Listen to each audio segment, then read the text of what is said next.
Hola, no sé si hay alguien por ahí. Por las dudas empiezo a saludar.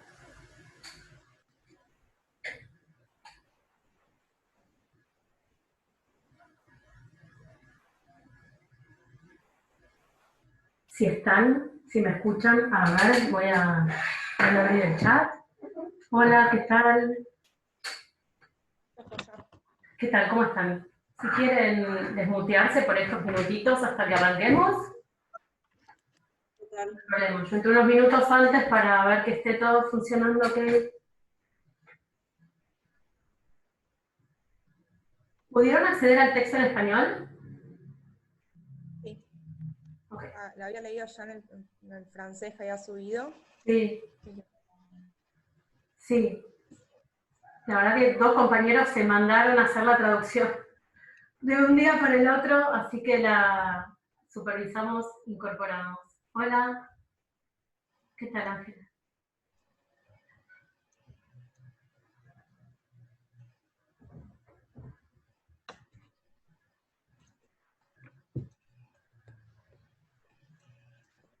Acá está. Hola. Hola. Lo que pasa es que mi nombre es con S, pero no lo sé cambiar ahí. Así que No me tengo queda idea quién está hablando, así que... Sara. Entiendo, pero está bien. Bueno. Esto, no, esa aclaración. Ah, ok. Yo en general les pido que entren con nombre y apellido. Si pueden ponerse en la etiqueta. La etiqueta es la etiqueta, digamos, que funciona en este tipo de aplicaciones. Si pueden, si no sé si no lo tienen cómo cambiarlo ahora, no hay problema, para la próxima. Pero en general Okay. trato de pedirles si se pueden conectar con nombre y apellido, mejor.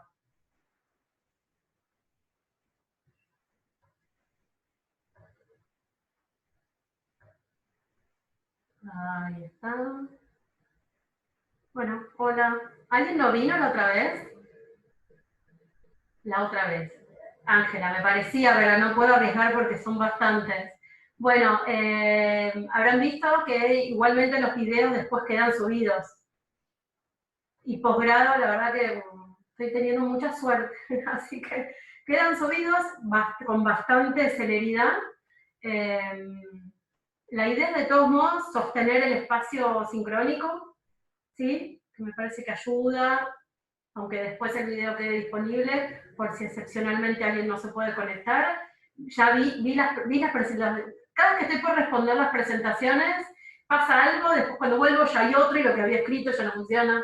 Así que, pero leí todas las presentaciones, que la verdad que, nada, estoy entusiasmada con el grupo, porque es entre una indisciplina, transdisciplina, interdisciplina, campos de intereses heterogéneos, pero bastante al encuentro, digamos. Así que bueno, eso, lo venía leyendo y alguien comentaba que en este horario no le es posible porque es docente, existe por completo esa posibilidad, por eso es que los videos de las clases quedan grabados y quedan subidos directamente al campus, es para para consumo interno, digamos, no para circulación externa, ¿sí? El video de las clases. Si alguien está en contra de grabar, bueno, lo lamento, avíseme, yo igual necesito grabar las clases porque es el método que nos permite como trabajar en sincronía y en diacronía al mismo tiempo. Esto es una cosa, hoy que vamos a hablar un poquitito de lingüística, para quienes vienen de otros lares, de otros mundos, que no es lo único importante, es condición necesaria, como digo yo, pero no suficiente.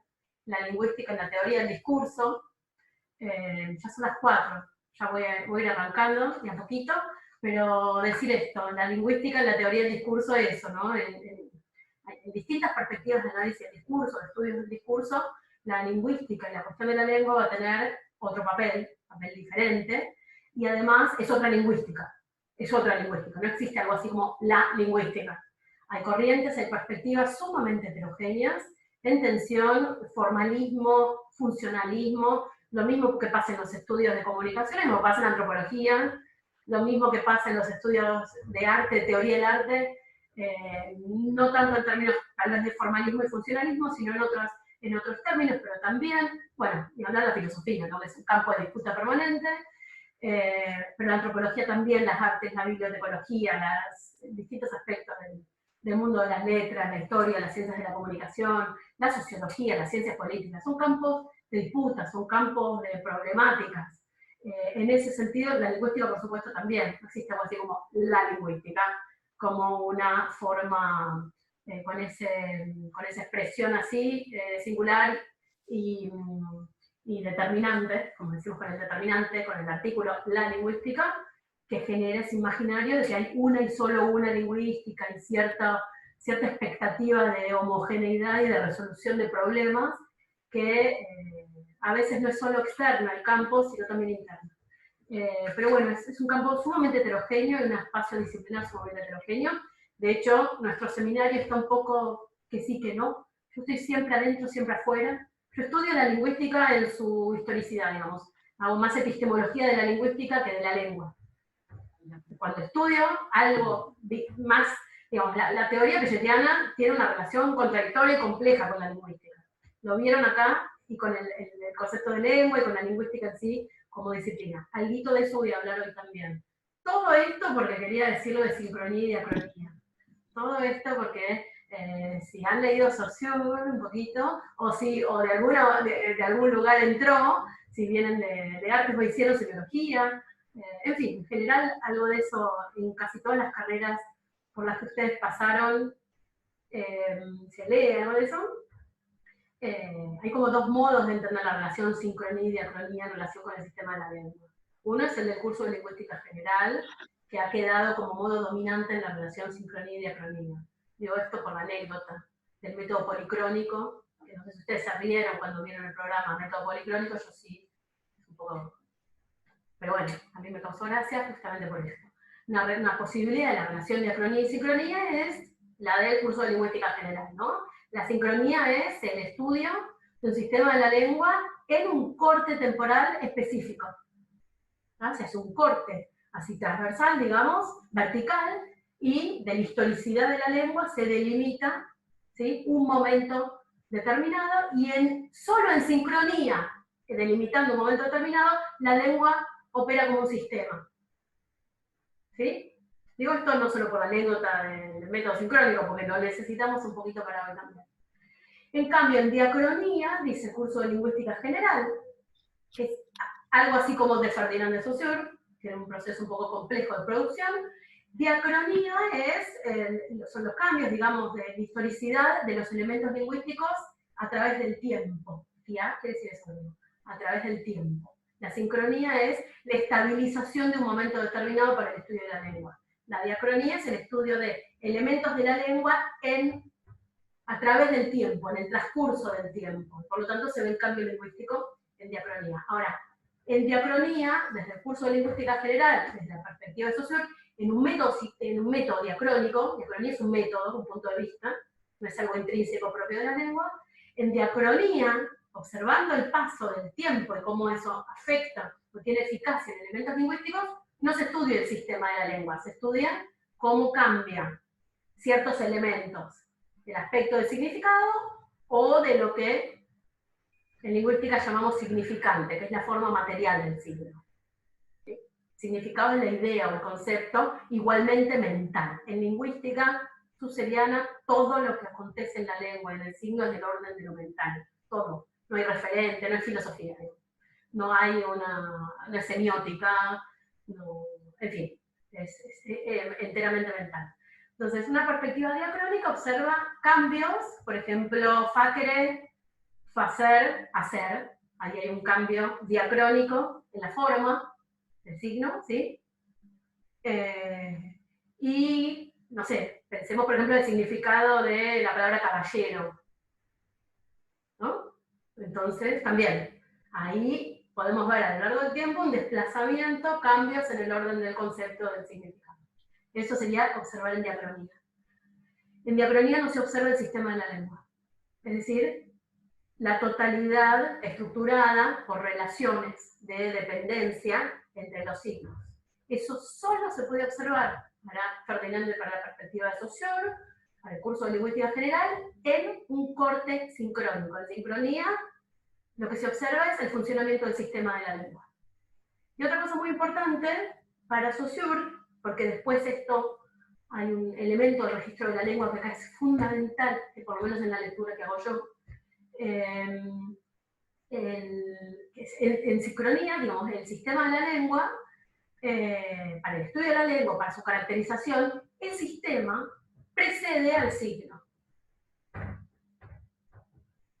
Es uno de los tweets. Yo digo siempre que Saussure hubiese sido un curso de lingüística general, es una gran fuente de tweets. Ahí Ana Mason dice que sí, que es suseriana y tuitera. Así que ahí podemos armar un Twitter tranquilamente del curso de lingüística general. El otro dice, uno es ese, el sistema precede al signo. ¿Qué significa eso? Preguntaba uno cuando preguntaba. Sigo preguntando cuando doy clases lingüísticas, digamos. Que desde una perspectiva susseriana se caracterizan las relaciones entre los elementos y luego se puede caracterizar un elemento. ¿Por qué? Porque los elementos de la lengua no entran en una relación directa con algo de lo que pasa en las cosas, en el mundo, en las relaciones sociales, sino que se caracterizan por sus relaciones sistemáticas, regulares, con los otros elementos del sistema.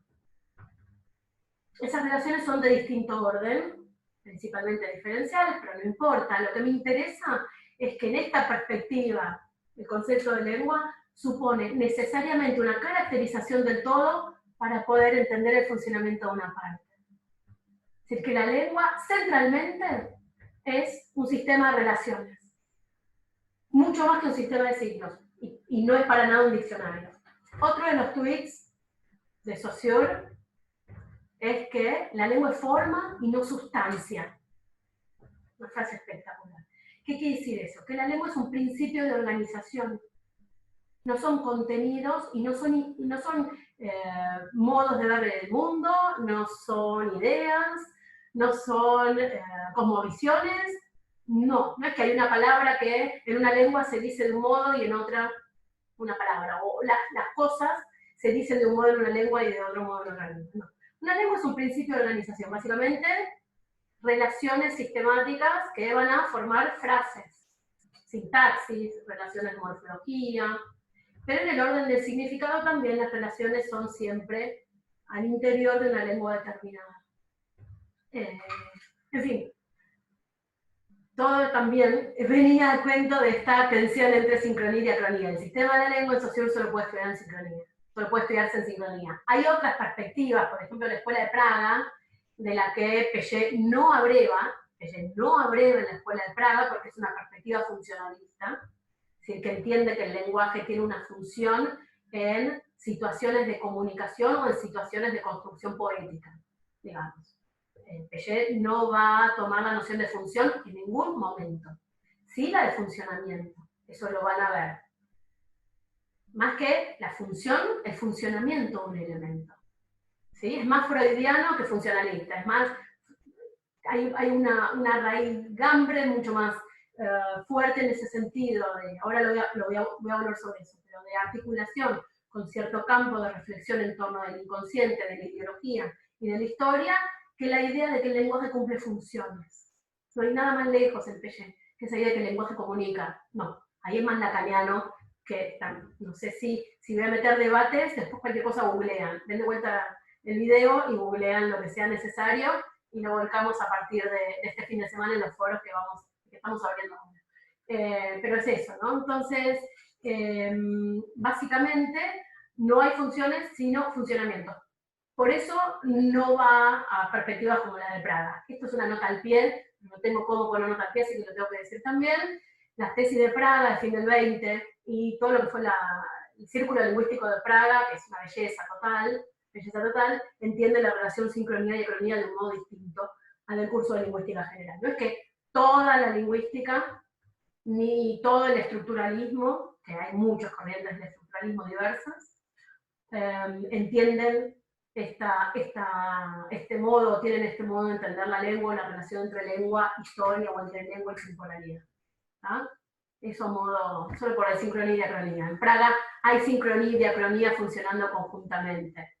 hay cambio y hay historia y hay temporalidades diversas de los elementos de la lengua, también si uno hace un corte sincrónico. Hay anacronismos y hay neologismos funcionando conjuntamente en el sistema de la lengua. Pero eso es Praga y no tiene nada que ver con Piaget. Ahora sí, voy acá, que es lo nuestro. Voy a hacer, entonces, una mínima introducción. Yo les había dejado el texto de Maldidier, de Denis Maldidier, que tiene algunos problemas técnicos, pero no conseguí otra versión, y es un texto que a mí me parece que está muy bien como una introducción a una especie de periodización, sin especie, es una periodización de la producción pelletiana, digamos, y no viene exactamente desde Piaget, y a mí eso me gusta. Hay otro texto que después lo podemos pasar. Ana Maíz me pasó una traducción al español que yo no tenía. Es un texto que es un artículo de Piaget que se llama El análisis del discurso 13 épocas, y también marca cortes o periodizaciones en la producción de los espacios en los cuales él intervino. A mí no me encanta ese texto. No me encanta el texto de Piaget de las 3 épocas. Para dar uno, prefiero dar el de Maldidier porque, bueno, un poco porque para leerlo pelletianamente, digamos, hay algo que el propio sujeto hace operando sobre su historia, que tiene más que ver con el relato de su historia que con los modos de funcionamiento a veces de sus propias, de los textos, de las ideas, de las relaciones. Si le está produciendo en el 82 una periodización sobre el principio de los 80, y bueno, a mí hay algo de eso que el modo en que se inscribe eso en el texto me resulta un poco incómodo por ahora, digamos. Tengo algunas críticas al modo en que Piaget se historiza, es una cosa que no puedo hacer en público. Así que doy el de Maldidier, que me resulta un poquitito más cómodo. Pero es un texto importante, el de 3 épocas, está muy bien. Voy a hacer una mini referencia a esas 3 épocas.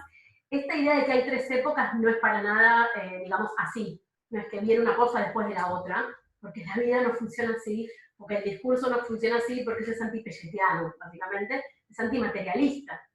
No es que se suceden y se juxtaponen las cosas. La otra vez, un poco mezcladito, y en el ensamble de cosas que hicimos hablamos de, no es que algo empieza en el 30, en el orden del discurso, y termina en el 55 y chao. Entonces la idea de 3 épocas sucesivas no tiene que entenderse como algo que empieza y termina, sino tal vez como tendencias, o como ciertos nodos, o problemáticas, o articulaciones de cuestiones que interesan o convocan en un momento, y después tal vez adquieren un lugar más subalterno en otro momento, ¿sí? Pero no es que hay un momento donde de repente aparece el concepto de memoria discursiva, de repente aparece el concepto de discurso un día. Entonces no son épocas o periodos sucesivos, pero sí nos permite, de manera un poco imaginaria, un poco idealizada, medio wikipediada, digamos, entender que no hay algo así como la obra de Piaget. No existe tal cosa. Sí la perspectiva pelletiana, sí una perspectiva, sí un afán de producción teórica, la construcción de un campo de problemas, la construcción de un campo conceptual, de un haz de conceptos y de procedimientos para pensar algunas cuestiones. Algunas de esas cuestiones se mantienen desde los textos de Piaget, digamos, del 67, del 68, y hasta el 83. ¿No?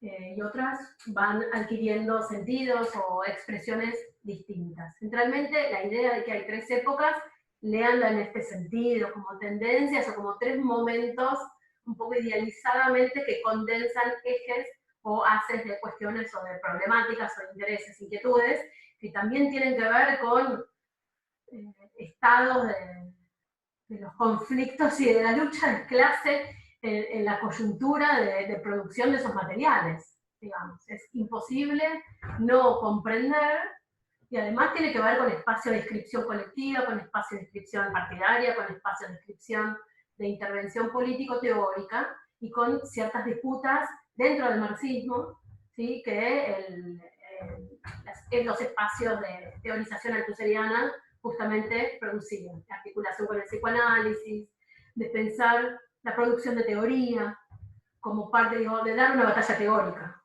También, que eso fue muy de los 70, dar una batalla teórica, la distinción entre teoría y análisis, en fin, ciertos modos que, por eso voy a decir, esto es de Piaget. Siempre vamos a estar desestabilizando esa idea de que esto es de alguien, ¿tá?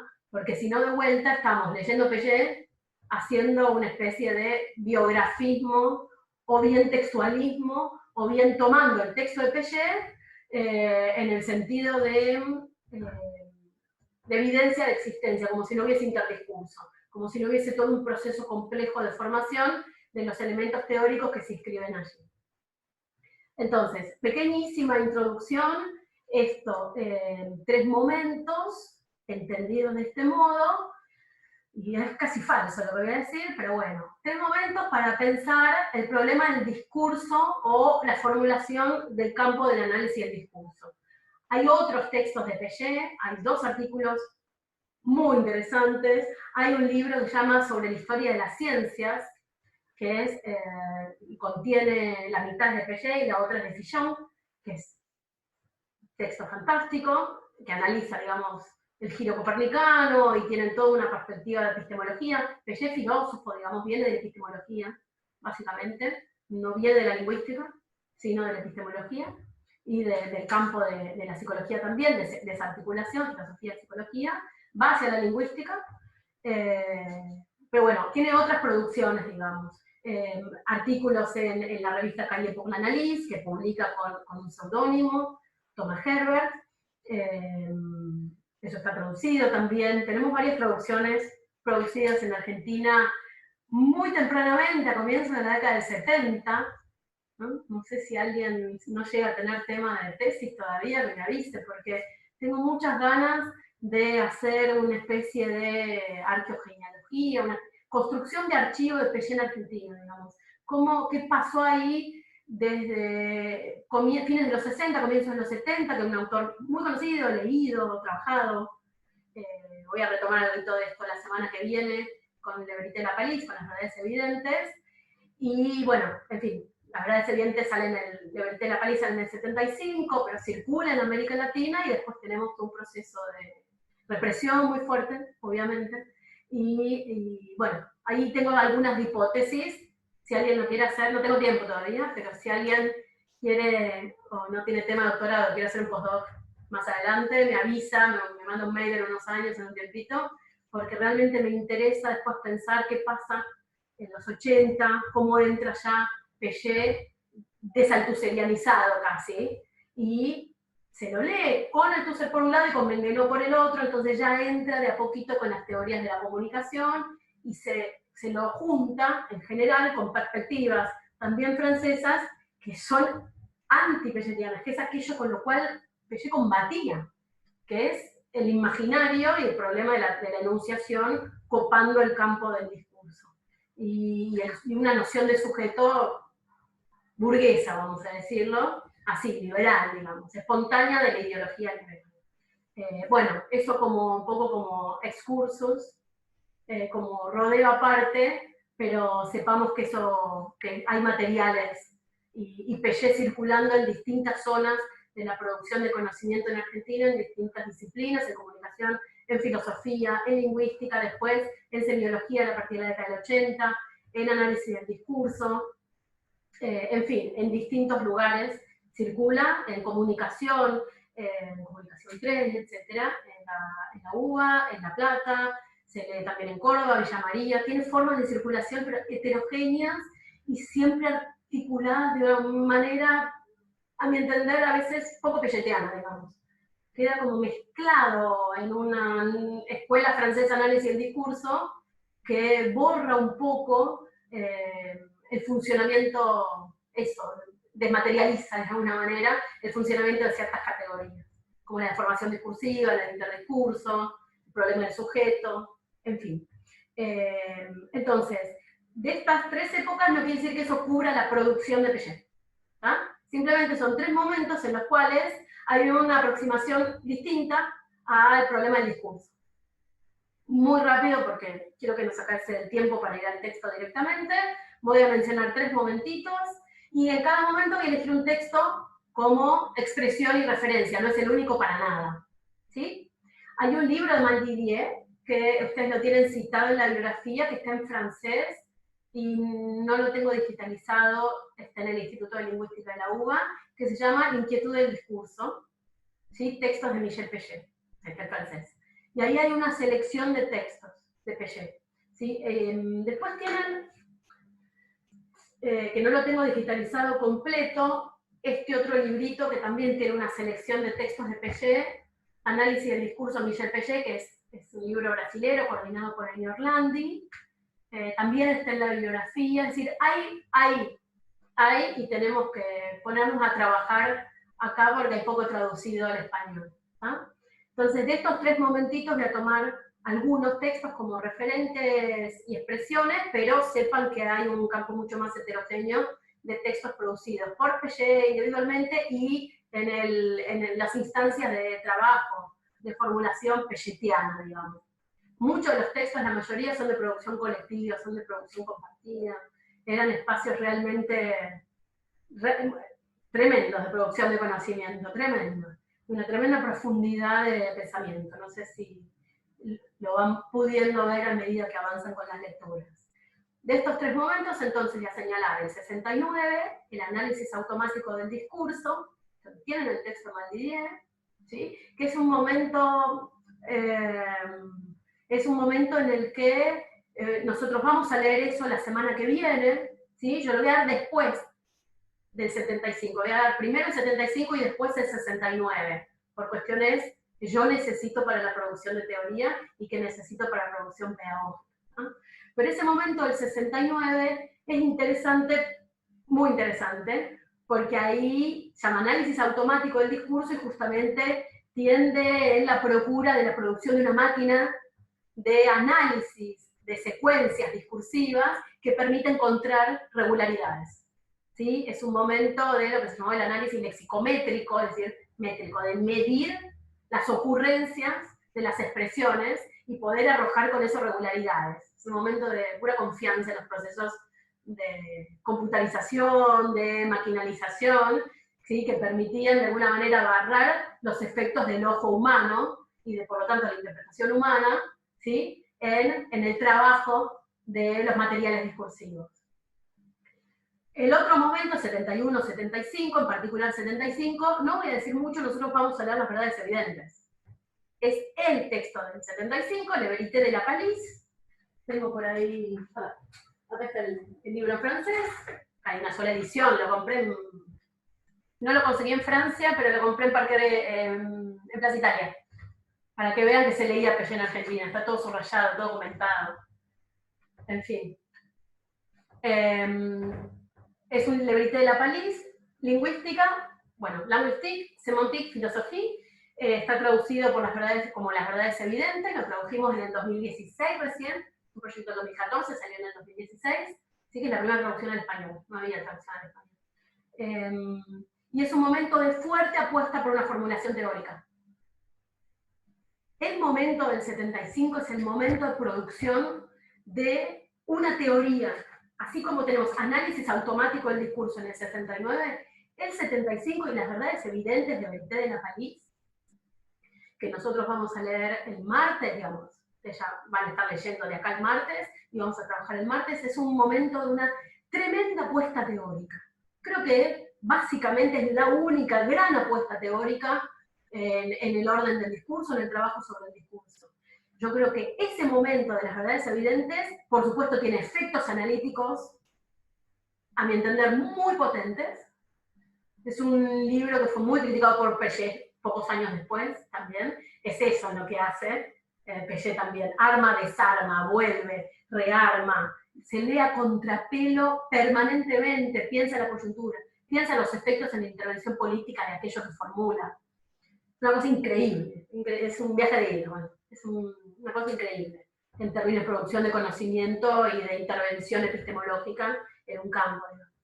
La verdad es evidente, entonces es un libro fuertemente teórico, no por cualquier caso, porque es, bueno, saben que es un momento también en el que, fines de los 60, principios de los 70, durante los 60, la producción de teoría althuseriana, ¿sí? La relectura de Marx, pensar el problema del sujeto, pensar el problema del tiempo, en el 70 aparece Ideología y aparatos ideológicos del Estado, de Althusser, que son textos sobre los cuales las verdades evidentes están ahí, está trabajando ahí. La idea es pensar en esa instancia de producción de teoría del sujeto, de teoría de la ideología, de teoría de las formaciones sociales, y de teoría del tiempo, de los tiempos, y de teoría del significante, pero funcionando en esta articulación, pensar en particular las especificidades de una teoría del discurso, una teoría materialista del discurso. Entonces son estos elementos lo que está articulando en ese momento, a mediados de la década del 70, la producción pelletiana, la escritura pelletiana, la teoría pelletiana. El problema de la ideología, la interpelación ideológica, las formaciones sociales, cómo operan los elementos del discurso en las formaciones sociales y en la constitución del sujeto. ¿Qué pasa con el problema del sentido ahí? ¿Qué pasa con las expresiones? Es ahí que aparece funcionando la categoría de formación discursiva. Me lo salteo y eso lo vamos a ver el martes, pero quiero plantear esto, que el 75 es un momento de fuerte apuesta teórica, y hay otro texto que también sale en el 75, en el que Pellet dice, en la lucha teórica como en otra, como en cualquier otro frente de lucha, dice, en la lucha teórica también solo dice algo así como se es capaz de destruir verdaderamente cuando se es capaz de construir.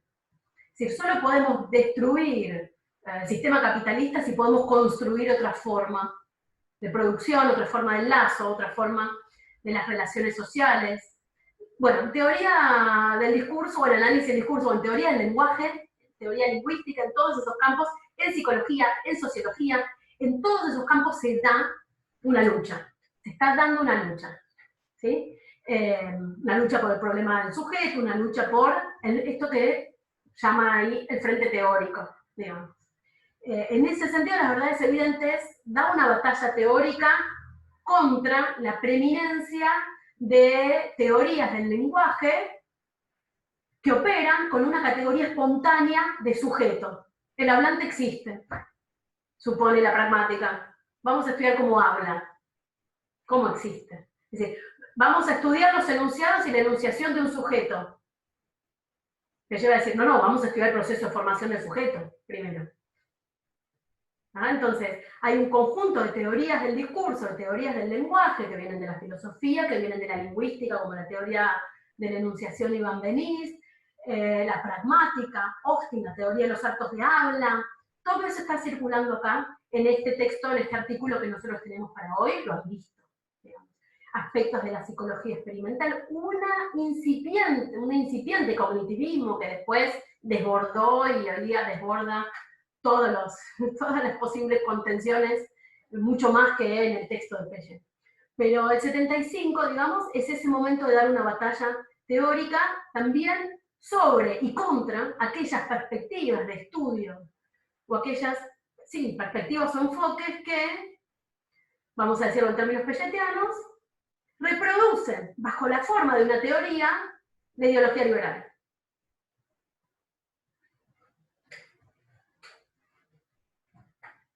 No sé si esto se entendió, si no lo retomamos igual el martes, pero una perspectiva de estudios del lenguaje, digo porque menciona acá actos de habla, ¿no? Esto de Austin, la idea del lenguaje como algo performativo, los actos del lenguaje, los actos que se producen con palabras, la interacción.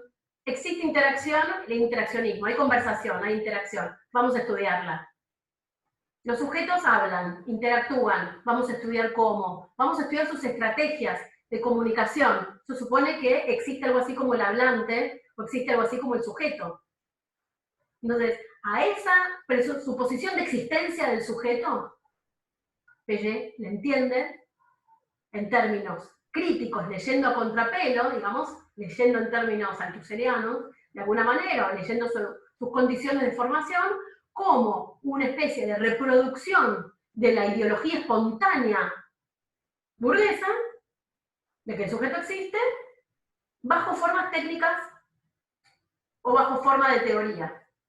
bajo la forma de una teoría del lenguaje, bajo la forma de una teoría de la enunciación, bajo la forma de una teoría de los actos de habla. ¿Sí? Entonces, bajo esas formas de teoría se inscriben allí adentro las evidencias de total sentido común de qué es un sujeto, qué es un hablante, qué es el lenguaje, qué es el mundo, qué son las relaciones sociales, y se reproduce ahí todo un imaginario de nociones que lo que hace es que se siga reproduciendo el capitalismo. Porque no se cuestiona el estatuto del sujeto, no se cuestiona el estatuto de la historia, no se cuestiona el estatuto de las relaciones sociales, y no aparecen las condiciones de producción del sujeto en tanto tal. Parece como si fuese algo natural en el mundo. Bueno, existen, vamos a ver qué hacen.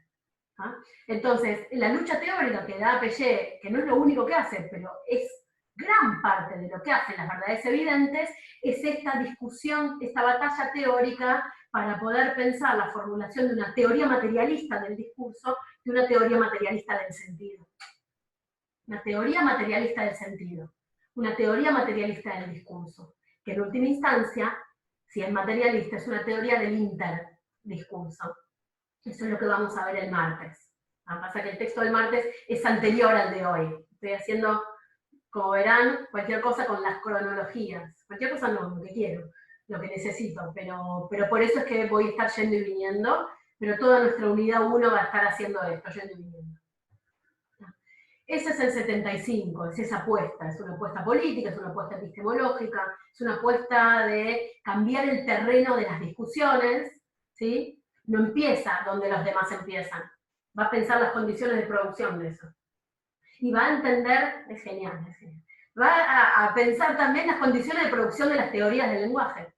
¿En qué condiciones se produce hay gente acá de filosofía, no sé si está hoy presente en la sala, pero sé que hay.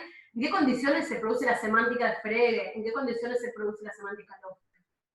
Se va hasta por Royal, se va hasta el 17, se va hasta las gramáticas especulativas del siglo XVII, la gramática universal. Solo lo menciona Chomsky acá, en otros textos sí, en este no. Pero, en fin, y también, bueno, tiene otro artículo de este mismo momento, que es un poquito anterior, que es del 71, sobre el problema de la constitución de la noción de lengua en Saussure, y dónde entra el problema de la semántica. Básicamente, las verdades evidentes es una teoría sobre el discurso, es una teoría materialista del sentido. Algo de esto dije la vez pasada, y vamos a pasar algo de esto el martes en particular. ¿Ah? Es decir, no es evidente el sentido, sino que se construye, no por el sujeto, se constituye, en fin, en un proceso que se engarza en las formaciones ideológicas, ¿sí? Y en la lucha de clases, básicamente. Es una perspectiva materialista, marxista, pero que también da una disputa al interior del marxismo. Están dando una disputa en todo, una disputa en la psicología, donde ven ahí porque son materialistas, porque entienden que no hay cómo pensar las relaciones sino en términos de una relación de contradicción. No hay cómo saltearse las contradicciones. Entonces lo que hacen es ponerlas a trabajar. ¿No? Y nada de esto es lineal como parece. Nada de esto es lineal. Si algo que no es Piaget es lineal, y las verdades evidentes van a ver que tampoco es lineal. Tercer momento, principio de la década del 80. Es un momento en el que aparece el problema de la heterogeneidad, es decir, ya no está observando las regularidades en el orden del discurso, sino sus relaciones de heterogeneidad al interior de la formación de un discurso. Y está pensando el problema del archivo y el problema de la lectura. Nosotros vamos a ir a eso, no la semana que viene, sino la siguiente. ¿Sí? Bien, esto modo de introducción. Entonces, vamos concretamente al texto. Una pequeñísima advertencia, es un texto de principios de los 80 y es un texto en Francia, es un texto francés. Entonces, cuando caracteriza campos disciplinares, cuando caracteriza disciplinas, cuando caracteriza perspectivas, no lo tenemos que trasladar copiándolo a la Argentina o a América Latina o a otras formas de enlace y de la relación de contradicción en los campos de estudio o en los campos de investigación o de producción epistemológica. Esto es Francia, es CNRS, o sea, es el centro de Francia además, es el centro del centro. Entonces, es realmente otro espacio de producción. Entonces, a lo sumo, abrir preguntas y tomar esto como un campo de interrogación y de preguntas teóricas y conceptuales para pensar en particular, que es lo que a mí me interesa este texto, un poco lo que yo les decía en la presentación, el análisis del discurso como campo de problemas y las relaciones entre el estatuto de la lengua como categoría, el problema del sujeto, las formaciones sociales o la relación del discurso con los procesos históricos, ¿sí? Y en particular el modo en que todos esos elementos se inscriben en el análisis bajo la forma de evidencia. Eso lo vamos a ver un poquito mejor el martes. Bien, voy haciendo entonces algunas... otra cosa más que quería marcar también, que está en el texto y estaba en la presentación, es que el análisis del discurso, dice en este texto, es una práctica específica. Es una práctica. Fíjense que en este texto no está la distinción análisis y teoría de la que vengo de hablar, porque es un texto posterior. Está pensando el análisis del discurso como práctica analítica, como práctica específica, como práctica de lectura, incluso. Y algo que me interesa es que bajo ningún concepto hay que entender ni este campo ni el discurso como problema en términos de una sumatoria. No es que se agarren los textos, se le pone un contexto y se piensa además el problema psicoanalítico del sujeto y del inconsciente. No, no es una sumatoria. No es una sumatoria, sino que hay que entender o pensar las relaciones entre discursos y en los discursos también en términos de contradicción. Es decir, el análisis del discurso pelletiano lo que hace es como plantear un cambio de terreno. Y eso es parte de lo que entendemos con este texto. Bien, una especie de triple entente, de triple encuentro transdisciplinar, que tiene que ver, yo pongo tres nodos: el campo de los estudios del lenguaje, la lingüística en particular, algo de esto hablé al principio a propósito de la anécdota de encuentros sincrónicos, el campo psi, por decirlo mal y pronto, tenemos gente de psicología también, psicología, psicoanálisis, pensado en términos de contradicción, ¿sí? De una relación de antagonismo y de un antagonismo desigual, no necesariamente, repito, no trasladamos nada, porque esto es París en los 80, no vivimos en París, no estamos en los 80, etc. Entonces, lengua, inconsciente o lingüística como campo, psicología, psicoanálisis, es decir, la caracterización del sujeto, ¿sí? Y tres, historia o teoría de ideología.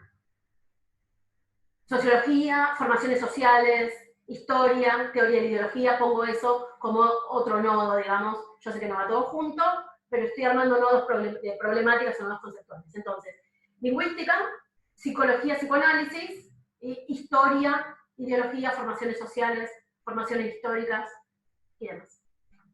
Lo que hay que entender es que estos no son disciplinas, no lo estamos entendiendo en términos de campos disciplinares o de disciplinas, sino de campos de contradicciones o campos de problemas atravesados por relaciones constitutivamente tensas y antagónicas. En cada una de estas instancias se da una lucha por distintas tendencias, entre distintas tendencias. Y esa relación de fuerza entre las distintas tendencias se va reacomodando en la coyuntura. Es decir, hay relaciones, tenemos que entenderlo así, hay relaciones de fuerza entre distintas tendencias en cada uno de estos nodos. Si pensamos, algo dije recién de los estudios del lenguaje, digamos, entender el sujeto como origen de aquello que dice, el sujeto como hablante que produce un enunciado con una intención y que tiene cierta táctica de comunicación y de interacción. Eso es una tendencia materialista que ancla en una teoría de la ideología, en una teoría del inconsciente y en una teoría de la lengua, que son tres instancias de sujetamiento del sujeto, ¿sí? Entonces el sujeto no es origen, sino que es efecto también de ciertas formaciones. Es una tendencia bien distinta que una tendencia interaccionista o pragmática o funcionalista o comunicacional, ¿sí? Si hablo en japonés, me van avisando, yo no habilité el chat, por ahora no hay nada, pero cualquier cosa me avisa. Entonces, en lingüística hay tendencias que están ahí en relaciones de fuerza, de subordinación, y no está del todo, eso no está definido de antemano, y eso va mutando, ¿sí? Con cambios de coyuntura. Pasa lo mismo en el gran campo de la psicología, que tampoco debe existir, yo no me dedico en lo más mínimo a eso, ¿sí? Trato de leer todo lo que puedo, pero no es mi métier, ya lo saben, pero está en el texto, esas tensiones, esas relaciones tensas, antagónicas, contradictorias, entre psicología experimental, psicología, psicoanálisis, ramas, tendencias, miradas sobre el psicoanálisis, que lo que hacen es, de alguna manera, expresar corrientes en disputa en torno del problema del sujeto, de su caracterización, de su concepción. En algunos casos aparece problematizado explícitamente, y en otros casos no. Se da por evidente su existencia y se va a estudiar su comportamiento. Y lo mismo en el campo de la historia, de la sociología. Fíjense que habla de una sociología más interaccionista o más institucional o institucionalista. Podríamos pensar lo mismo para la comunicación, podríamos pensar lo mismo para las ciencias políticas. ¿Tá? Es decir, cada uno de estos nodos son lugares donde hay correlaciones de fuerza entre tendencias diversas, dispares, heterogéneas, y están dando la lucha ahí.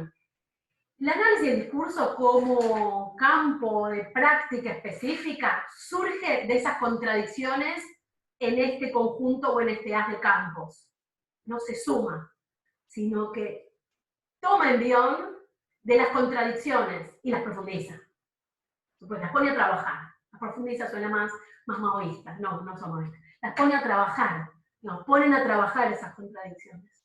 La contradicción, no tienen cómo no pensar una posición en esa contradicción en los discursos expertos o de conocimiento sobre el sujeto, los discursos sobre la historia, los discursos sobre las instituciones. Son todos campos partidos, en tensión, tensos. Y que a su vez están atravesados por ideas espontáneas y por expresiones espontáneas que a su vez reproducen aspectos de la ideología dominante, de la ideología burguesa. Por ejemplo, el campo de la lingüística o del lenguaje. Y eso es algo muy importante que acaba de aparecer. Uno de los puntos que dice, bueno, yo tengo acá la versión en francés, perdón, en la página 9, me había marcado todo antes de tener la traducción. Ay, no voy a decir la traducción, estoy un poco desordenada. Lo voy a hacer en un rato cuando avance acá. En la página 9 en francés que dice hay un punto ineludible para el análisis del discurso de tendencia materialista, que es la referencia al registro específico de la lengua. ¿Por qué está diciendo esto la referencia al registro específico de la lengua? Porque hay lingüísticas que estudian, por ejemplo, el lenguaje, o perspectivas que estudian el lenguaje. Hoy día, de hecho, cuando se habla de lenguaje inclusivo, no se habla de la lengua, se habla del lenguaje. En la pragmática se habla del lenguaje, la filosofía del lenguaje es filosofía del lenguaje y no de la lengua. ¿Sí? Es decir, no todas las perspectivas postulan la categoría de lengua, ¿sí? Como en términos de estructuración, en términos de sistema, ¿no? Y eso es algo importante. Una perspectiva materialista del análisis del discurso, perspectiva pelletiana, trabaja con el concepto de lengua. Es decir, reconoce que hay algo así como la lengua, y que hay lenguas, y que tienen su especificidad material que es distinta del orden del discurso. Por ejemplo, la sintaxis. Por ejemplo, la construcción de frase. Por ejemplo, la concordancia. Por ejemplo, ciertos aspectos de las relaciones entre las partes. ¿Sí? Me dicen la mesa y hay concordancia, hay estructura. Es decir, la lengua tiene su especificidad material, que no se subsume en el discurso. Lengua y discurso son registros diferentes. En el 75 va a decir, es decir, el Martens, va a decir que la lengua es la base material de los procesos discursivos. La sintaxis, por ejemplo, la producción de frases, eso es específico del registro de la lengua. El significante, el orden de la relación de los significantes. ¿Sí? Y esto no se da en todas las perspectivas de estudios lingüísticos o de estudios del lenguaje. Una sociolingüística, por ejemplo, que va a poner en relación cómo se habla o parte de los aspectos del lenguaje con los grupos sociales o clasificaciones sociales o regionales, ¿sí? Por ejemplo, ahí no está operando con una categoría estructural de lengua. Esta perspectiva sí, y eso marca, si alguna vez leyeron Volozhinov o Bakhtin o algo de eso, marca una diferencia sustancial. No sé si escucharon de oídas, si alguien me quiere hacer sí o no con la cabeza, si escucharon de oídas Volozhinov, esta idea que el signo es arena de la lucha de clases. Bueno, el signo. Decíamos antes que en una perspectiva susseriana, el sistema precede al signo. No tengo cómo estudiar el signo suelto, no hay signos. Lo que hay es estructura. Lo que hay es un sistema de relaciones. Las relaciones entre los elementos lingüísticos son los que le otorgan a esos elementos lingüísticos cierto funcionamiento. En una perspectiva que le da una preeminencia material al orden de la lengua, es decir, que no renuncia a postular que la lengua tiene su especificidad distinta respecto a los procesos discursivos, respecto del habla, respecto de otras instancias. Es decir, perspectiva que ya no opera con la categoría de lenguaje, en general, como se van a encontrar en Vologino, por ejemplo, o en Bakhtin, etc. ¿Ah? Sino que va a hacer una distinción entre lengua, con sus especificidades materiales, discurso, con sus especificidades materiales, y a pensar de manera muy compleja la relación. No es uno dentro de otro. Una relación sumamente compleja la de la relación entre lengua y proceso discursivo. Voy a volver sobre esto un poquito la semana que viene. Yo sé que es mucho, pero bueno, esto es lo que hay.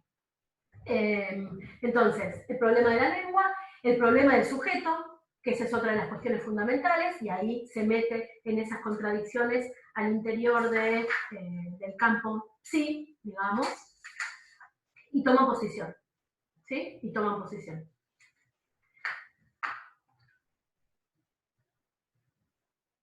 Bien.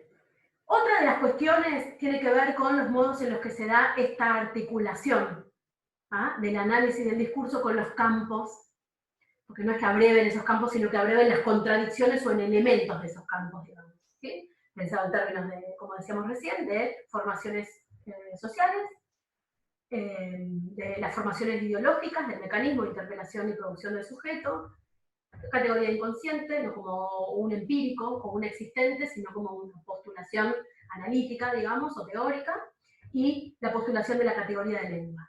Y ahí, en ese encuentro, aparece el concepto de discurso como una forma de comprender aspectos de esas relaciones. ¿Qué me interesa también? Voy a marcar algunas cuestiones más de los textos, digamos. Me interesa, voy a leer una partecita de la página 11, donde se pregunta específicamente por esta relación entre el análisis del discurso y las prácticas de investigación histórica. ¿Cómo es un poco esa relación interdisciplinaria? Y dice que permanece en todo caso evidente que, a diferencia de los tratamientos lexicométricos, es decir, cuando el análisis del discurso lo que hace es poder barrer grandes cantidades de materiales discursivos y arrojar regularidades en el funcionamiento de ciertas expresiones, por ejemplo, los resultados, dice Pelle a principios de los 80, actuales, producidos por los análisis del discurso sobre materiales históricos, documentos históricos, son puntuales y triviales ante los ojos de un historiador. No se trata en general sino de tomar prestadas, bajo la forma de una confirmación o de una ilustración, aquello que ya sabemos de antemano, porque nos lo han enseñado los historiadores. Entonces, uno de los problemas en la relación entre análisis del discurso y el campo de la historia o el campo de la historia de distintas perspectivas históricas, o el campo de estudio de las formaciones sociales o el campo de estudio de las formaciones ideológicas, tiene que ver con esto, aunque muchas veces, una vez que el análisis del discurso salió de una perspectiva de sistematización automática o de producción teórica de las propias prácticas de investigación, es decir, en este momento, del principio de los 80, ¿cuál es el aporte que el análisis del discurso puede hacer al análisis de los discursos culturales, de los materiales, de los documentos, al análisis de parte de lo que ustedes traen, digamos, como material? Y uno de los problemas fundamentales por los cuales tiendo a proponer este seminario, es que muchas veces se toman fragmentos de los documentos, de los textos, de los materiales discursivos, y se ilustran aquello que ya sabemos. ¿Vieron que la vez pasada hablamos de la descripción y la interpretación? ¿Sí? Es decir, funciona muchas veces como ilustración o confirmación de ideas que ya teníamos.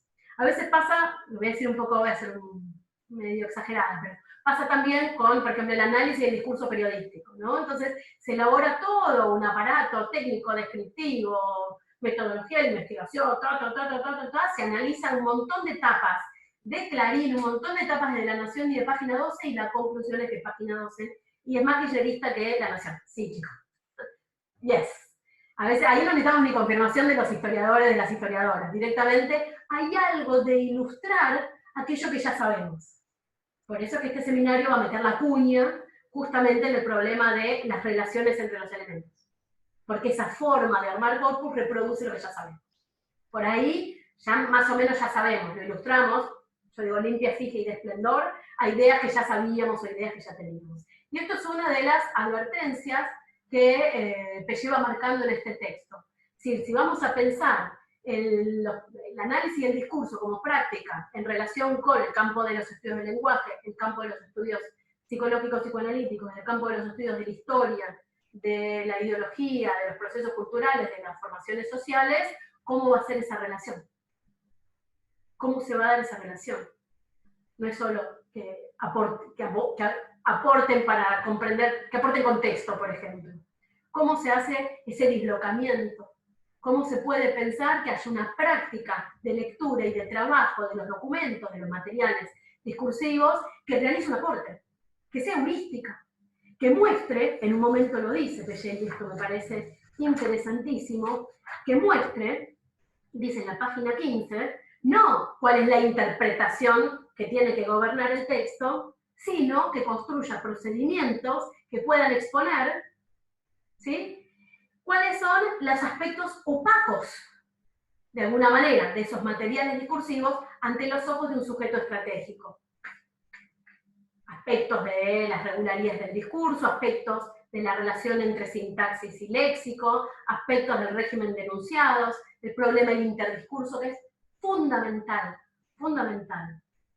Es decir, básicamente la relación de ese discurso que se cree propio con discursos otros, con discursos de los otros y con el discurso otro, en términos de la distinción lacaniana, ¿no? Vamos a volver a esto en el texto de Jacqueline Autier.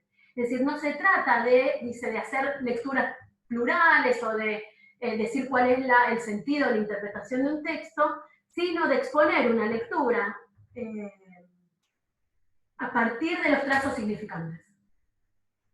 Y es una lectura o es una descripción de esos trazos significantes que van más allá de lo que un sujeto estratégico puede decir, gobernar o manejar de la producción de los discursos. Sea el sujeto que está firmando, sea el sujeto que está entrevistando, sea el sujeto que está leyendo o analizando.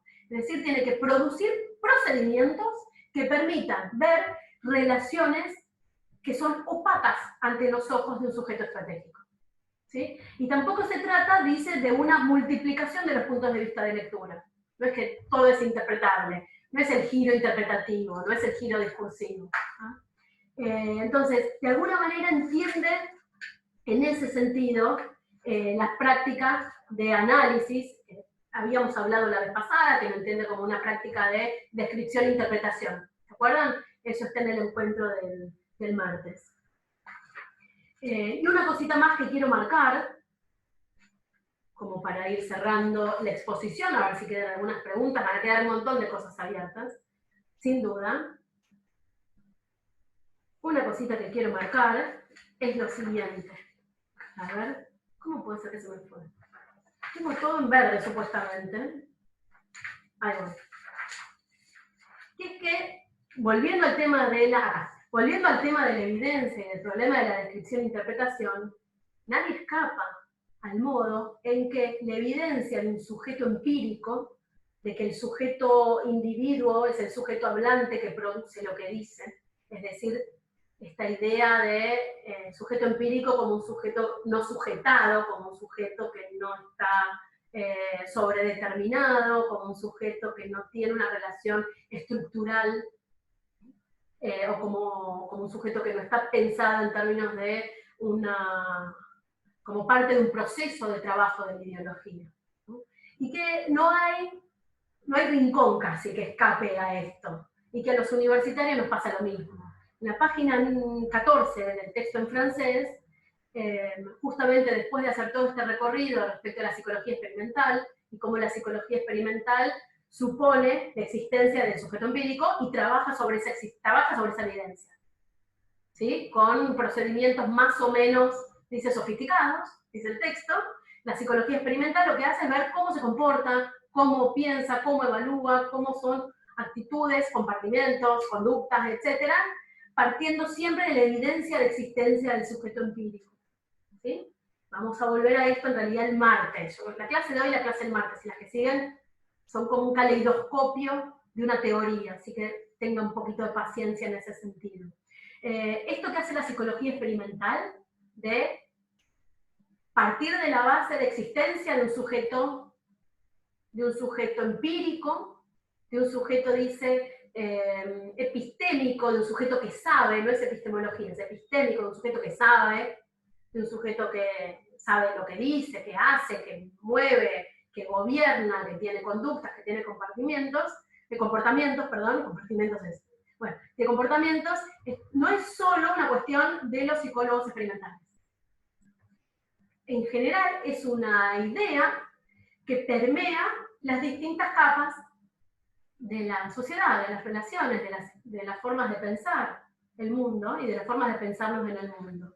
¿Sí? Dice que es injusto hacer cargar a los psicólogos experimentales con esta idea tan expandida de que existe algo así como un sujeto empírico. Y por lo tanto podemos estudiar sus comportamientos en el lenguaje, en la sociología, en la antropología, en las artes, etcétera, etcétera. No es solo cuestión de psicólogos profesionales, esta responsabilidad del mito omnipresente del sujeto psicológico. Donde sea que vayamos, está este mito, dice mito, porque va a desarmar la idea de que existe algo así como ese sujeto epistémico o ese sujeto psicológico. Mito omnipresente del sujeto psicológico. Dicen los psicólogos profesionales, los psicólogos experimentales, lo único que hicieron fue darle forma a ese mito. ¿Ah? Reuniendo, digamos, representaciones que vienen, o que tiene todo sujeto humano más o menos normal. Por lo menos occidental, sea viajero de comercio, sea ama de casa, sea diplomático, sea militar, una mujer de mundo, capuchino, monje capuchino, tornero, o sea también universitario. ¿Por qué no? Los universitarios tenemos las mismas evidencias de sentido común y las mismas formas de reproducir la ideología dominante de existencia de un sujeto psicológico o algo así, que todos los demás seres humanos en el mundo, por lo menos en el mundo occidental. Es decir, lo que se hace es reproducir una epistemología espontánea de la acción humana. Permanentemente, y eso pasa en las teorías de la pragmática de la lingüística, en las teorías del interaccionismo, en las teorías de la enunciación, también pasa en la sociología, en el interaccionismo simbólico, en la antropología, el campo de la música, en las artes, en algunas filosofías, etcétera, etcétera. Es decir, permea esta idea del sujeto como un sujeto capaz, ¿sí? En todos los ámbitos de producción, no solo de conocimiento epistémico, sino también en todos los ámbitos, ¿sí? En general tenemos esa idea. Ahora, y para cerrar, una cuestión que me parece fundamental es una idea casi, bueno, la voy a decir así, hay como una especie de pur si muove en el texto, que es cierto, hay un mito omnipresente del sujeto psicológico, del sujeto cartesiano, del sujeto que puede pensar y por lo tanto hacer, del sujeto que puede gobernar sus comportamientos, tener conductas, este sujeto psicológico. Ahora bien, ¿que falla? Falla. El sujeto falla. El gobierno del sujeto respecto de sus actos, respecto de su palabra, falla. Y no tiene cómo no fallar. Y no es si han leído Austin, no es la idea de el no éxito de un acto de habla o el infortunio. No es eso. Es más del orden del lapso. Entonces, por un lado, hay una transversalidad, una ubicuidad, diría yo, de este mito, de este imaginario del sujeto que hace, que puede, que es la forma del sujeto en el mundo burgués occidental, pero por otro lado el pur se mueve, y lo que se mueve es la falla. ¿Sí? No tiene cómo no fallar. Entonces hay algo que va a ser la práctica del análisis del discurso, que es captar la falla. Y que es captar la falla, entrar ahí, ¿sí? donde la estrategia le falló, y eso deja rastros, queda marcado en la forma del discurso, de algún modo. Por eso nosotros decíamos que de alguna manera es como medio poner el texto al diván. Entonces es una noción que va a aparecer en distintos trabajos pelletianos con la palabra equívoco. Se va a hablar en vez de lapsus, pues el sujeto tiene lapsus, el texto no, aparecen equívocos. Ahí donde falló, aparece la fallita, lo que se repite, lo que no se nombra. Entonces hay que aprender a leer las huellas, las formas de los textos a contrapelo de lo que el sujeto psicológico dice que dice. El sujeto psicológico dice que dice X. Ahora el analista lee, escucha, barre, mira, va a un paréntesis, va a un lugarcito. Y esa es la práctica interpretativa de análisis del discurso. Va ahí donde Peirce mueve aquello donde se escapa esa instancia de gobierno, y ahí interesa. Puede ser un micro detalle, y ahí interesa. Puede ser una Y, donde apareció algo de una huella de memoria de tercera generación, algo apareció. No lo sé, estoy inventando. Entonces, en estos juegos de contradicciones, el análisis del discurso de raigambre materialista, de raigambre pelletiana, va a tomar posición. Va a tomar posición. Y va a tomar posición por una teoría no subjetiva del sujeto. Eso es algo muy importante. No es que no le importa el sujeto. Le importa muchísimo. El problema del sujeto es el problema central, uno de los problemas centrales de la teoría del discurso pelletiana. Es una teoría no subjetiva del sujeto. No va a colocar al sujeto como un existente y a ver qué piensa, y no va a estudiar en los discursos lo que el sujeto dice que dice. Va a estudiar los trazos que se escapan a aquello que supuestamente el sujeto cree que dice. Va a estudiar los trazos materiales de las materiales discursivas. Va a estudiar los equívocos. Va a ver ahí los trazos que mandan a regularidades más allá o a contrapelo de lo que al sujeto le encantaría. Si uno se declara algo y hay marcas un poco de otra cosa en los textos. Entonces, no es lo que el sujeto declara, no es lo que el texto declara que hace, sino ir a los trazos materiales, a los trazos significantes que nos permite pensar también la forma de descripción de esos enunciados en la historia. A modo total de cierre, entonces, suspender la urgencia de sumatoria. No hay acá discurso más contexto, no hay noción de contexto. Esto es algo muy raro, yo no tengo... Porque esto es una exposición de Pellet en un coloquio de psicología, y yo creo que le resultaba más económico poner contexto que condiciones de producción epistemológicas, en fin. Pero es muy raro, es una perspectiva en la que no opera la noción de contexto, pero hay texto y contexto, y está en el título. Veámoslo si quieren ver los equívocos. Bueno, podemos leer también Pellet a contrapelo, porque vale la pena pensar estas cuestiones y abrir estas preguntas. Pero centralmente es eso, no hay una sumatoria, no es que es la lingüística saussuriana sí o no, sino que, y en otros textos está más claro, digamos, siempre va a hablar las contradicciones. Por ejemplo, hay dos Saussure, hay un texto que se llama Dos Saussure, otro se llama Dos Chomsky. Porque ahí está siempre metiendo la cuña en la contradicción. No hay bloque homogéneo dado de antemano. Está siempre trabajando eso. ¿Ah? Así que eso es un poco el modo de trabajo. No es que el texto dice, hola, yo soy militante kirchnerista, hago esto, y uno va a analizar el discurso kirchnerista en ese texto. Uno no sabe qué trazos del discurso / del interdiscurso van a aparecer en la descripción e interpretación de esas materialidades discursivas. Entonces, la práctica declarada, los sociólogos, los comunicólogos lo saben bien, la práctica declarada y las prácticas materiales van por carriles que merecen un lugar distinto. Perdón, de la forma de construcción del sujeto, de sí, su imagen, etcétera, etcétera. Ahora, uno puede decir, yo soy abolicionista de punta a punta y milito en el abolicionismo. Ok. Ahora, cuando yo voy a trabajar las regularidades en la forma material de esos textos o en los trazos materiales de ese texto, voy a trabajar las regularidades en el trazo material de ese texto. Y lo que sea que aparece, va a aparecer. Y lo voy a describir. Y puede haber trazos de, no sé, X, trazos de Y, trazos de Z, heterogeneidad de sí, ahí estoy viendo un poquitito interdiscurso, heterogeneidad. Ahora voy al chat, ahí lo estoy viendo de reojito. Entonces, lo que sea que aparezca lo voy a describir y lo voy a caracterizar. ¿No? No vamos a suponerle homogeneidad, y mucho menos una homogeneidad al texto por aquello que adjetiva un sujeto, porque no viene del sujeto la producción de enunciados, no se da de ese modo esa relación. ¿Tá? Voy a ver los comentados. El viernes, Mara, no nos digas que el sujeto falla.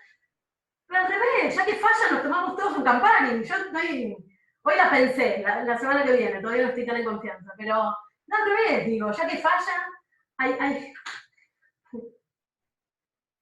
Bueno, nada, iba a hacer una referencia a Seinfeld, pero me parece que es bastante. Pero digo, ya que fallan, soltemos la necesidad de control, ¿no? Bueno, dice Paula. Mariana Gómez, hola Mara, supongo que lo veremos la próxima. Diferencia entre interdiscurso y heterogeneidad. Pequeña preguntita.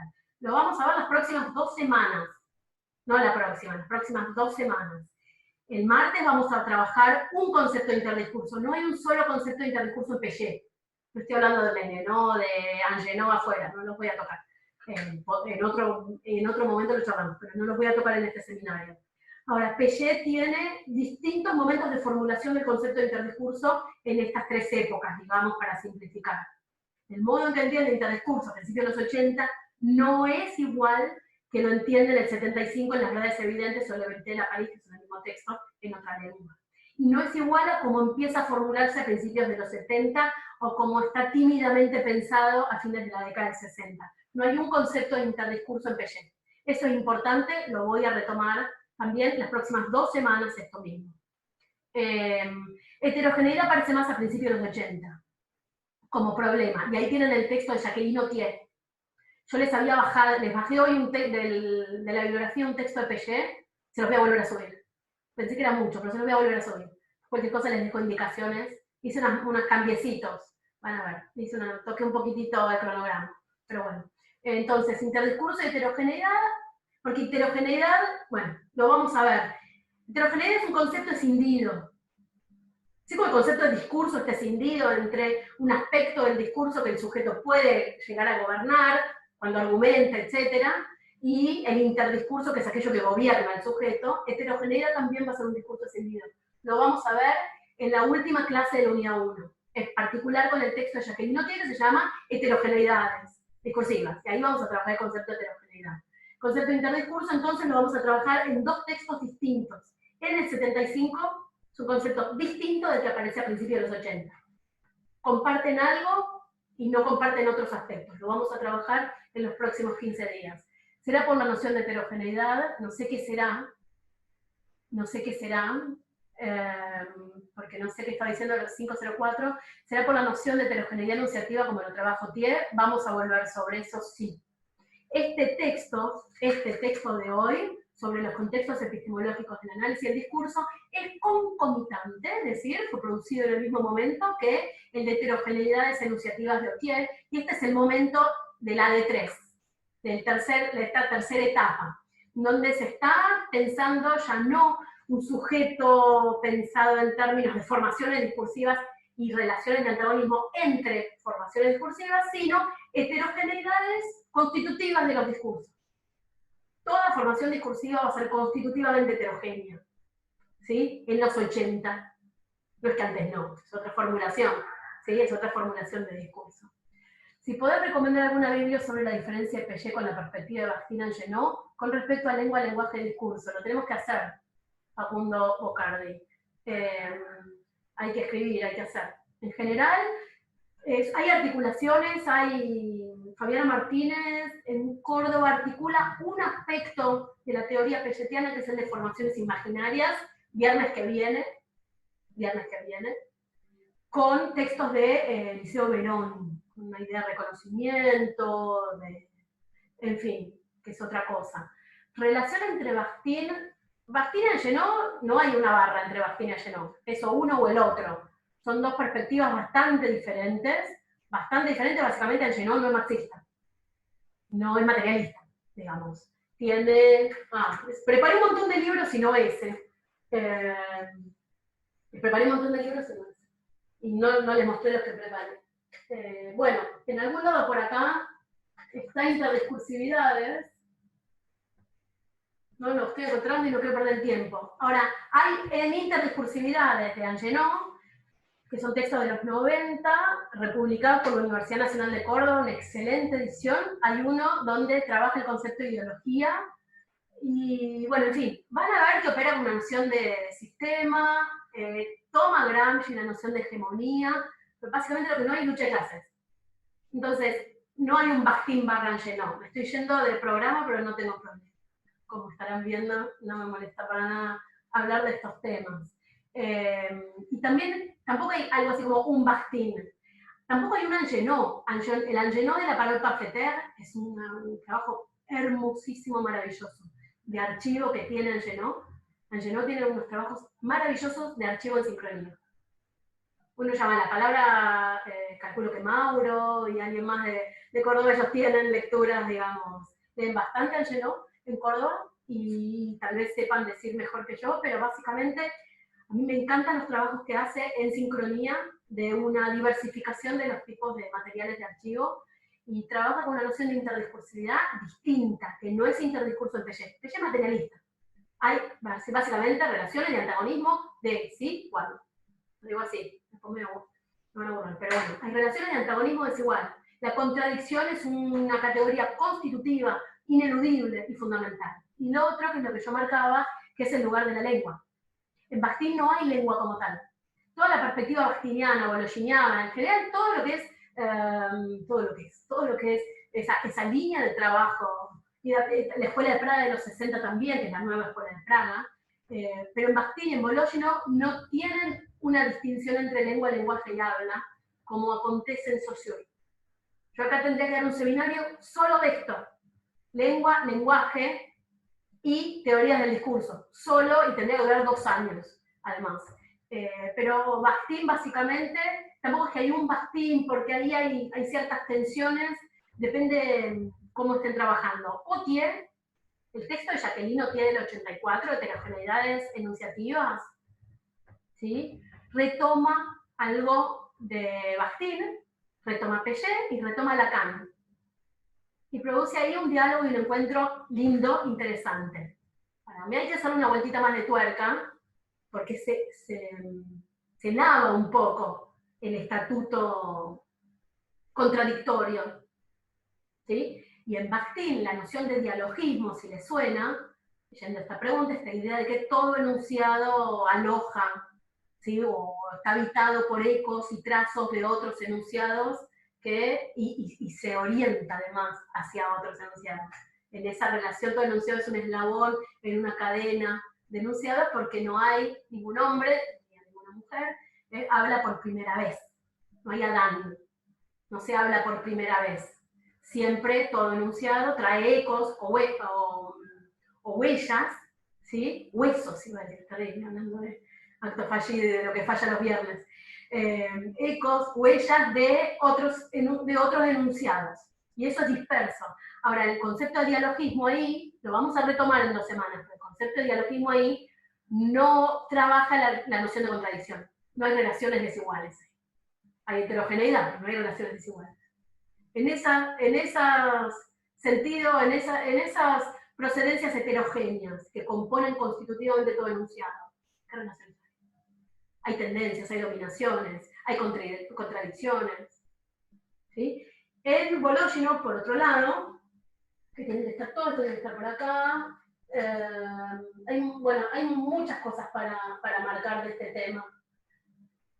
Está saliendo mal la magia hoy. Muchas cosas para marcar de este tema, pero en Bologino sí hay una relación de contradicción y una relación de antagonismo desigual. En esa lucha de clases que se expresa en el signo, no todos los acentos, dice Bologino, valen lo mismo. Pero trabaja con el signo como unidad.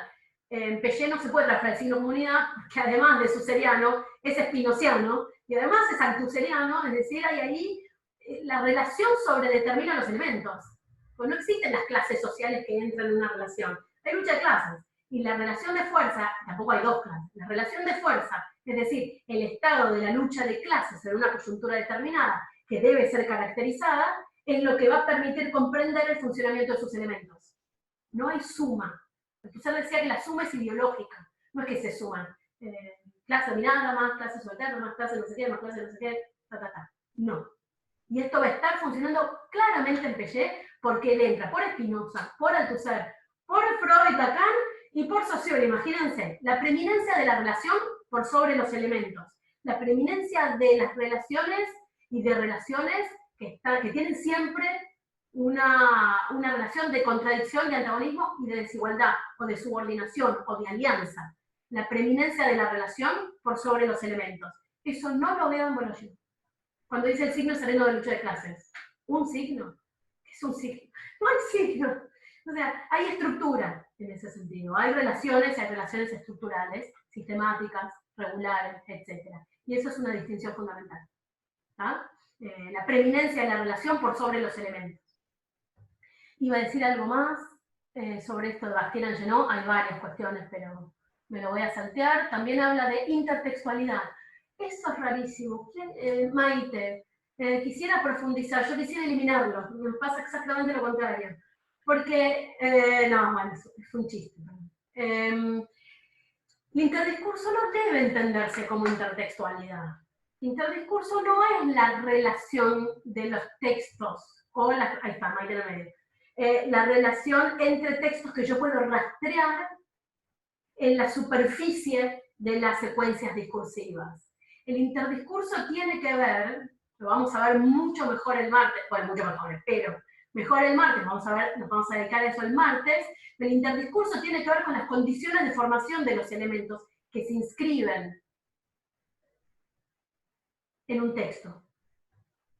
No se da a nivel de los textos el interdiscurso, se da a nivel de los procesos de formación. Ahora bien, eso significa que un mismo proceso de formación puede inscribir elementos en dos textos distintos que no se conozcan entre sí.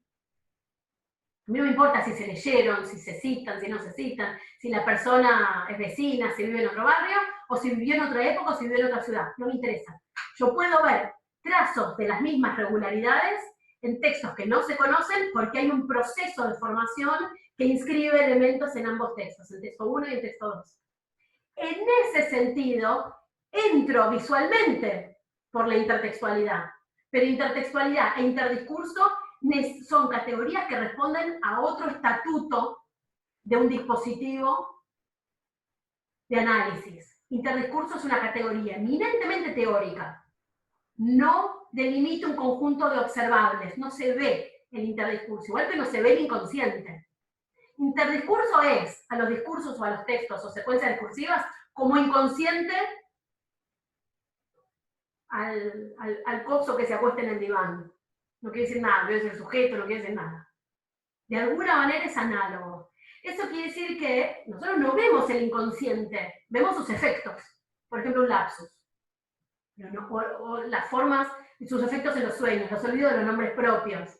Vemos trazos de eso, efectos del inconsciente. Interdiscurso pasa algo parecido. No vemos el interdiscurso, no existe tal cosa como el interdiscurso. Y por eso no se puede poner en plural, no hay interdiscursos. Tampoco hay memorias discursivas, y eso lo escuchamos todo el tiempo. Lo vamos a ver también en estas semanas. Interdiscurso es lo que nos permite explicar ciertos efectos que se inscriben en los textos. Por ejemplo, un equívoco, una especie de lapsus o acto fallido que en los textos, o por ejemplo, relaciones de contigüidad o de recurrencia entre textos que no se conocen. ¿Cómo explicamos eso? Por el interdiscurso que les provee esos mismos elementos. El interdiscurso no lo vemos, lo que podemos llegar a captar son trazos de sus efectos o síntomas. Síntomas en los textos, síntomas en los enunciados, síntomas en las formulaciones. Entonces, intertextualidad es la relación entre textos, es de un orden distinto que la categoría de interdiscurso. No sé, Maite, si se entiende. ¿Sí? Bien, vamos a volver sobre eso. ¿Hay alguna lectura fuerte de parte de Derrida? Particularmente Santiago, que habíamos tenido, no sé, no ubico. Ahí está, Santiago ahí abajo. Muchas gracias por la traducción. Es una locura lo que hicieron. Yo me desperté, amanecí ayer con un mail trasnochado de Santiago, un compañero tuyo, ¿no? ¿Vos hiciste la traducción con Víctor? ¿Está acá?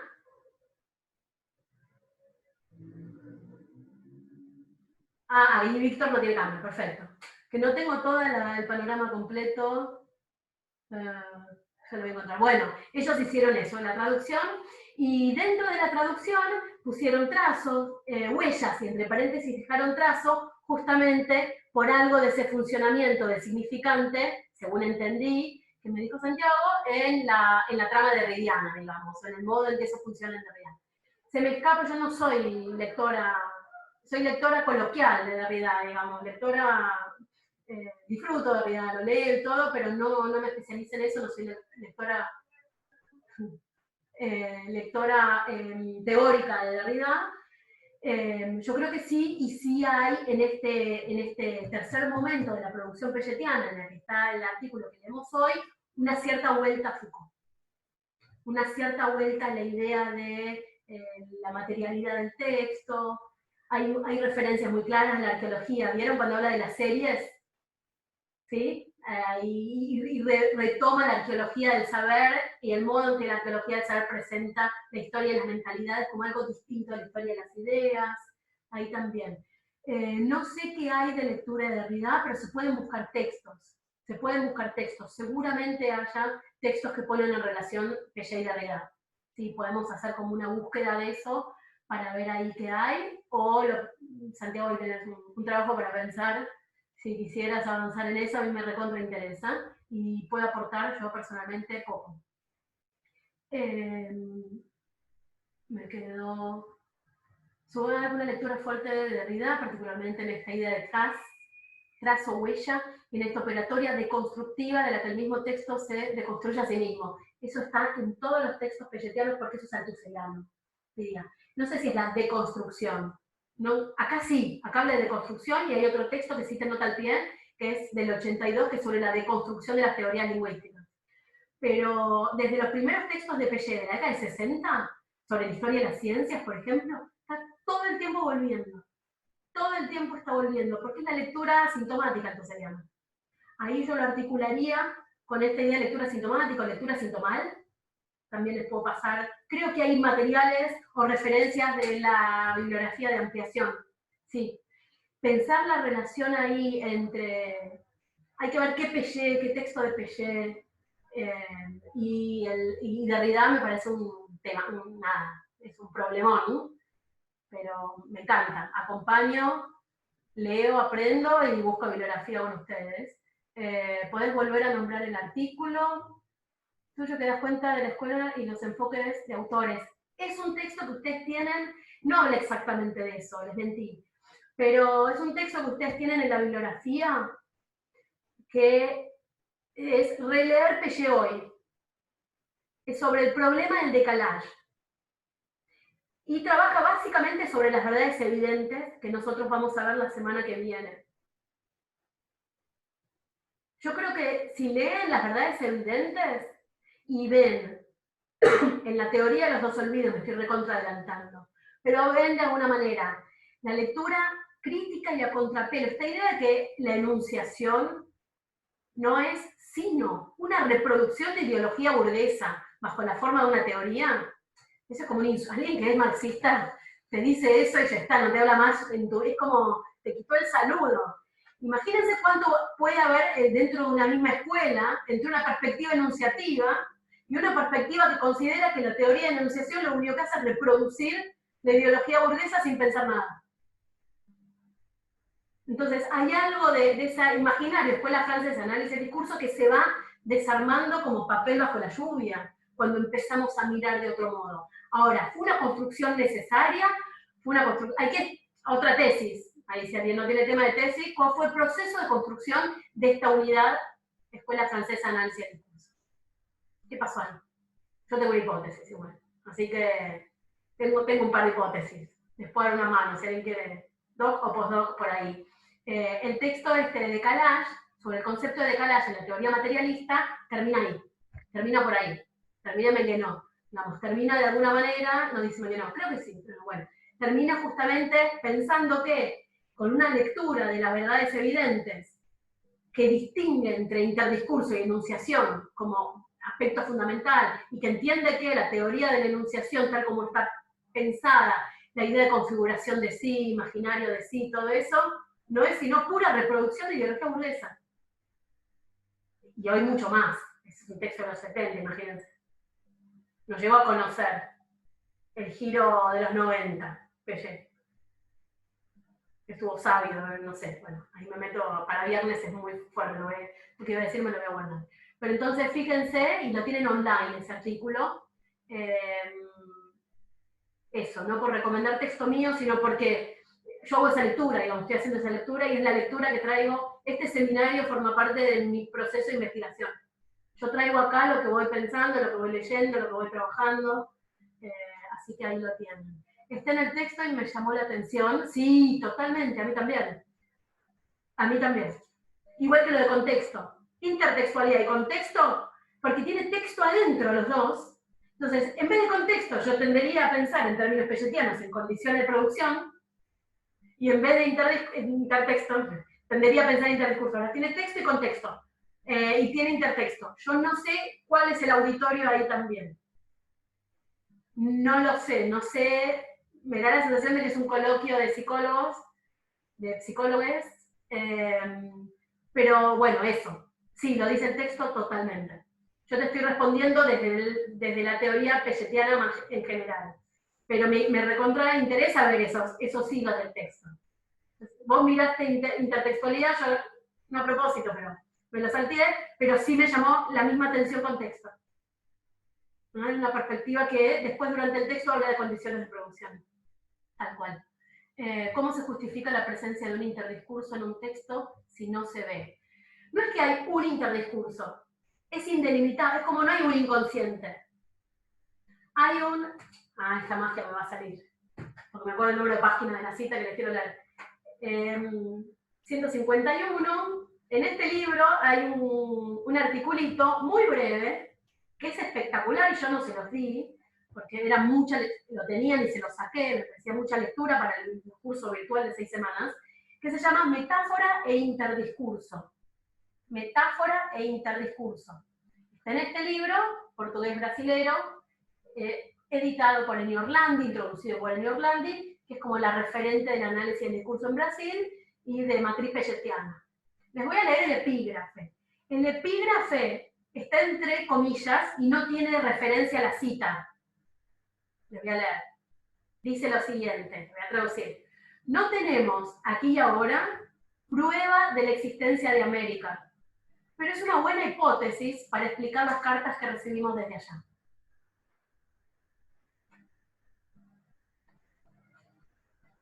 Me parece que el concepto de inconsciente funciona de alguna manera de forma análoga, y el concepto de interdiscurso también. Se postula como un modo de explicar sus efectos. No es que se ve, sino lo que podemos reconocer son trazos o efectos que dejan. Lo vamos a ver la vez que viene, el efecto preconstruido es uno de los efectos del interdiscurso. Principios de los 80, trazos de relación entre dos textos que no se conocen, que nunca se han visto, que nunca se han tocado. ¿Cómo explico eso? Postulando que existe algo así como el interdiscurso.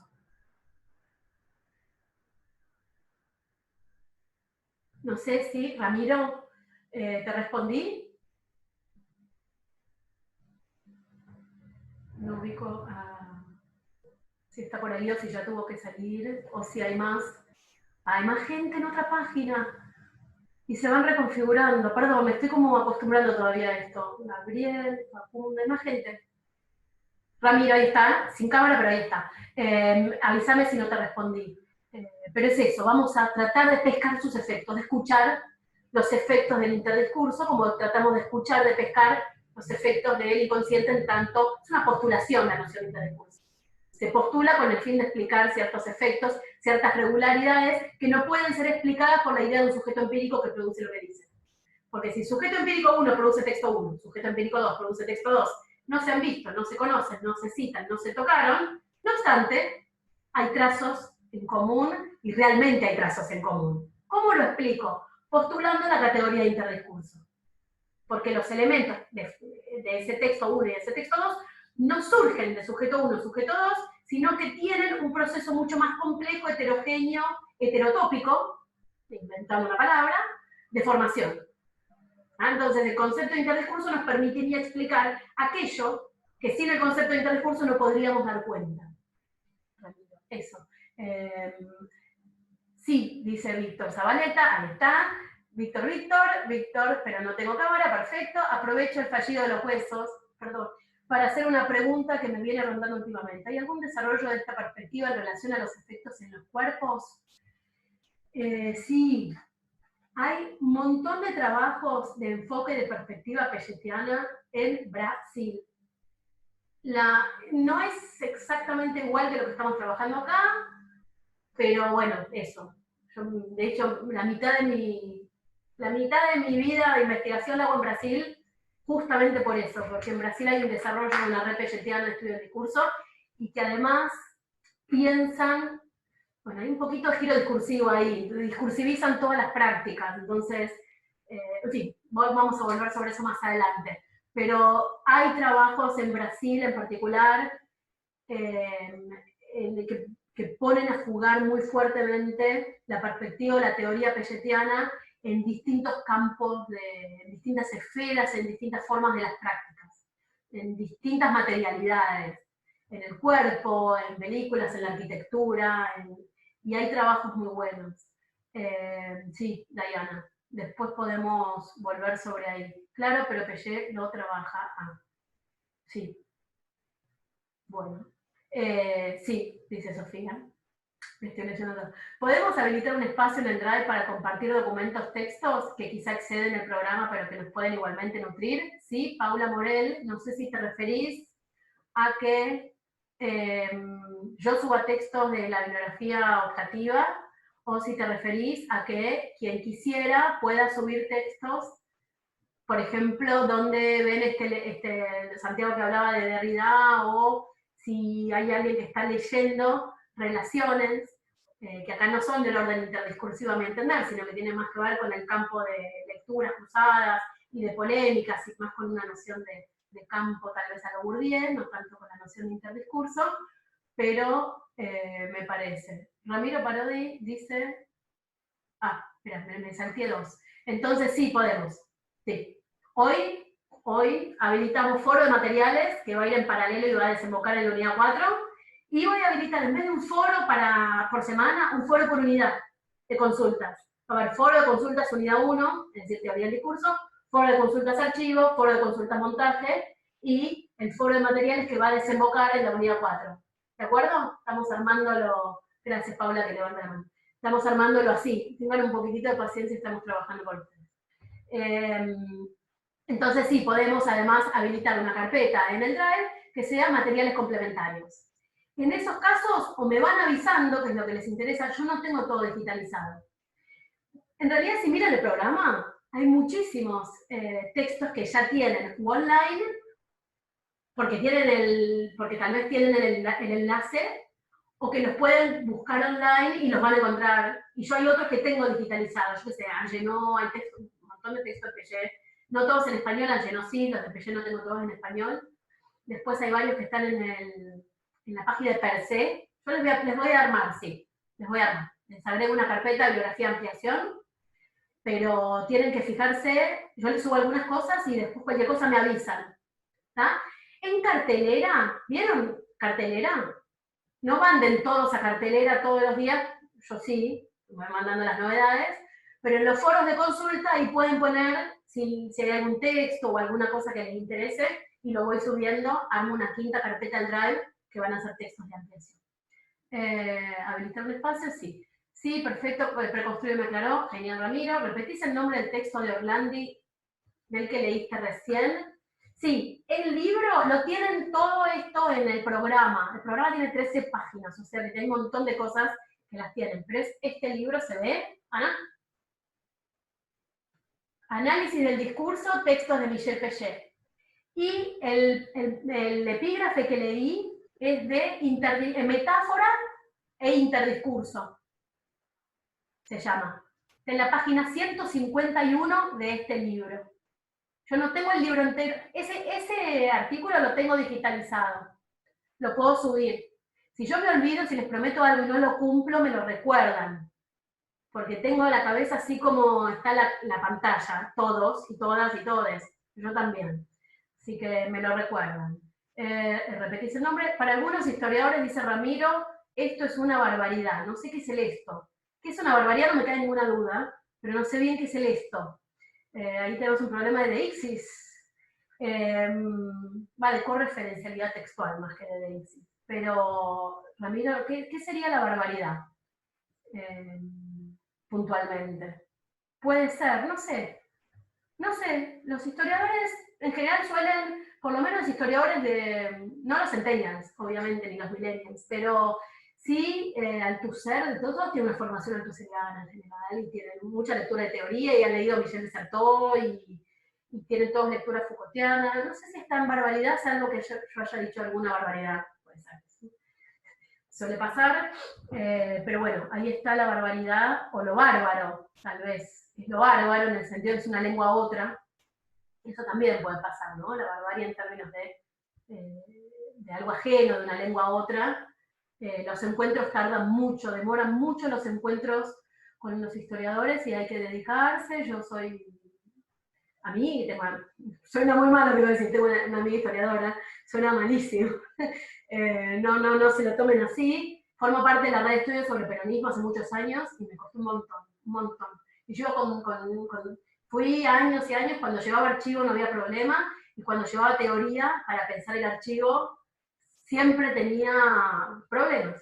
Pero eso se va trabajando y depende qué historiador. No hay algo así como, por eso dice el texto algunos historiadores, pero hay que ver porque la nueva historia, digamos, la escuela de los anales, Michel de Certeau, Hemingway no tanto, no lo veo ahí tanto, pero de Certeau sí, y lo cita Michel de Certeau. ¿Vieron?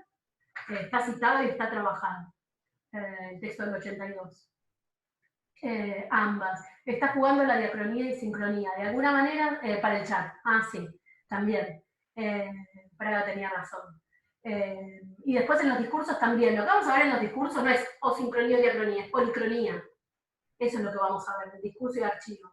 Es decir, hay una idea de temporalidad compleja, de temporalidad múltiple. El discurso no es que es con los rasgos de cuando se formula. Hay procesos heterogéneos, heterotópicos y de temporalidades múltiples de formación de los elementos que se escriben en los textos. La revelación de estos aspectos opacos de los que se ocupa el AD se puede lograr armando archivos multidisciplinarios. ¿Qué sería multidisciplinario? ¿Qué sería una disciplina? Porque para que algo sea multidisciplinario, yo sé que todos vamos a hablar de interdisciplina, transdisciplina, y que aparece en el texto también, no sé, pero como para hacer un juego de interrogarnos un poco eso. ¿Qué archivo no sería multidisciplinario? Es que no sé qué sería una disciplina.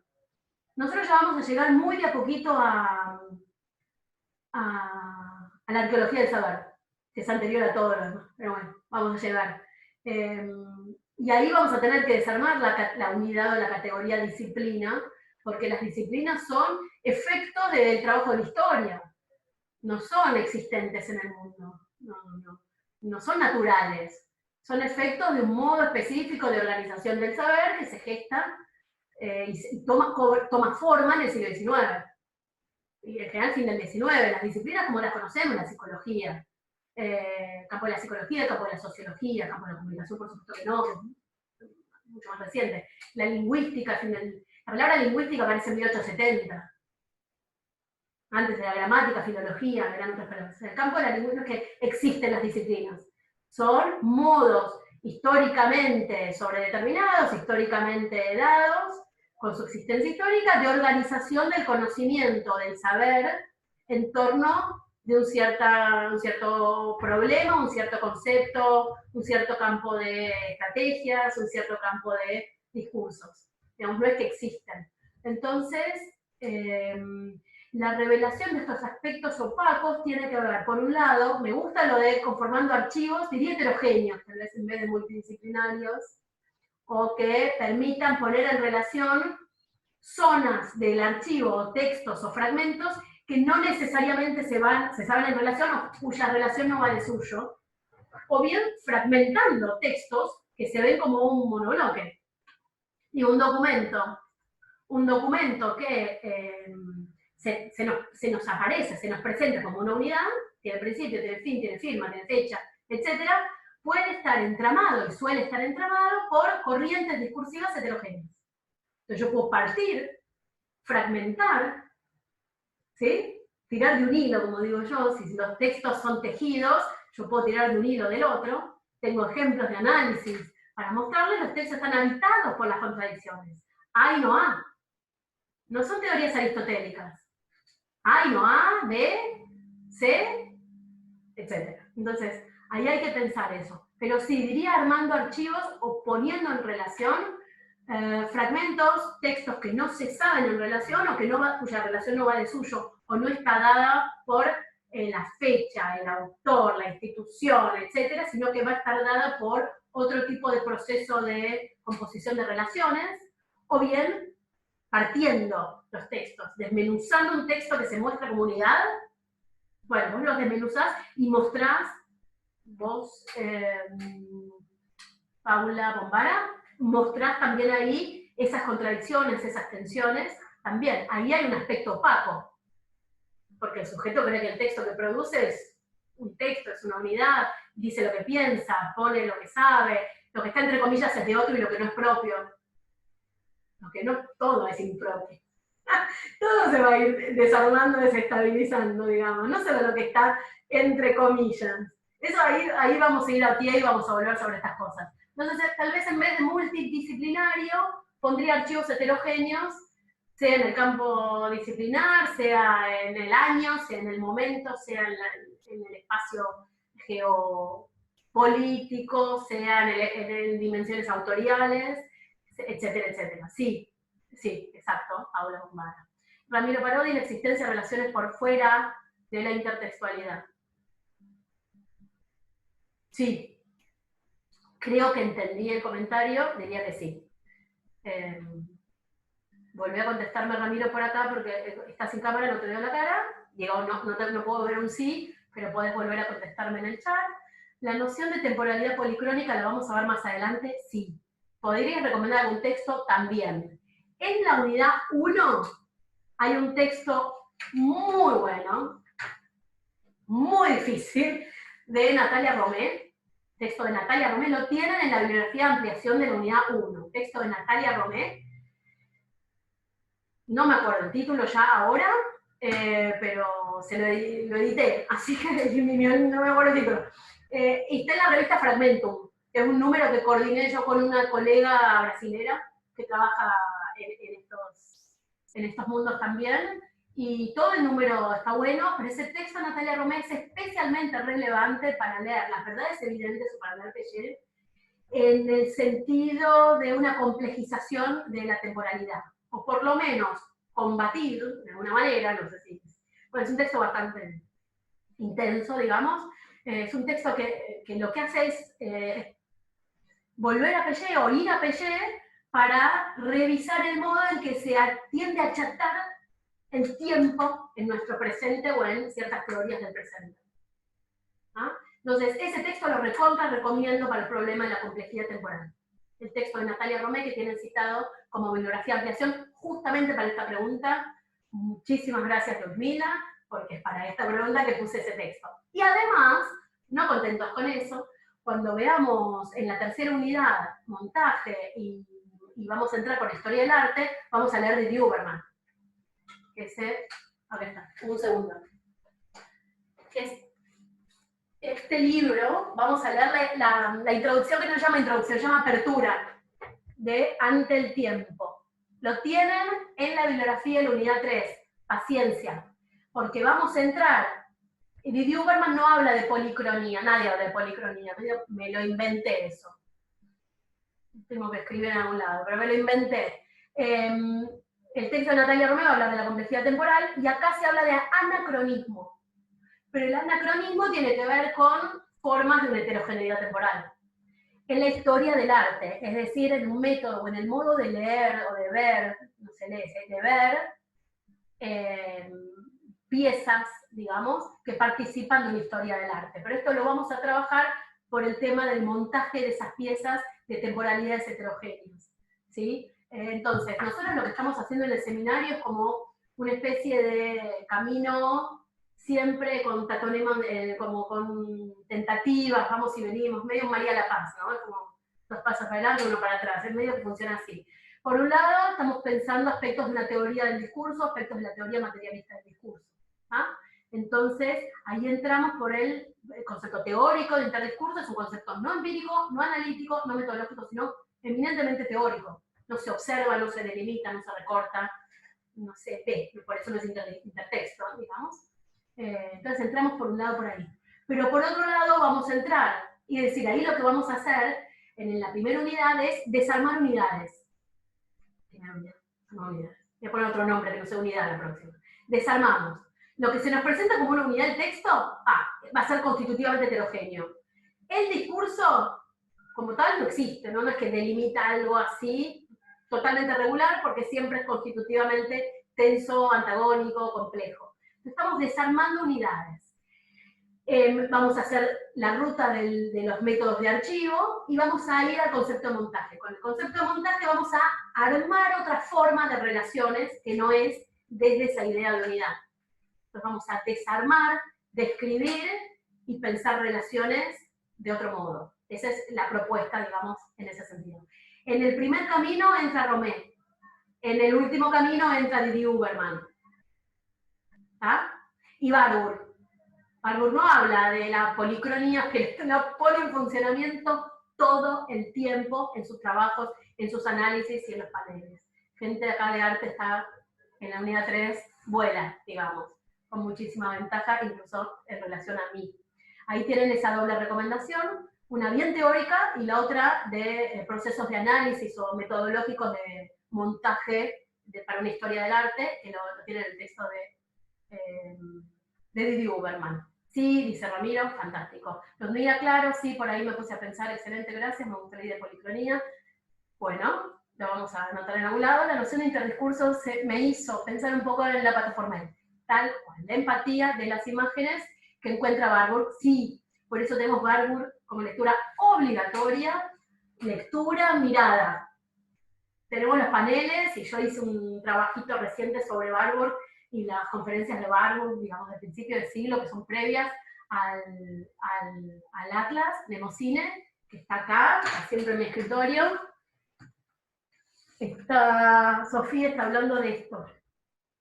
Ustedes lo tienen en un PDF que no es la mejor calidad como a mí me gustaría, pero lo tienen ya en la unidad 3. Sí, ahí no es lineal, pero sí. Sí, sí, creo que sí. Incluso la noción de Dengrau, la noción de, digamos, el modo de pensar la distancia, el modo de pensar las relaciones no estables de los paneles. A mí me parece que recontra va leer Barbour para pensar esa articulación. Hay un articulito que tiene que salir de un momento a otro, yo después se los paso, que es una articulación entre el análisis materialista del discurso y el método barbouriano.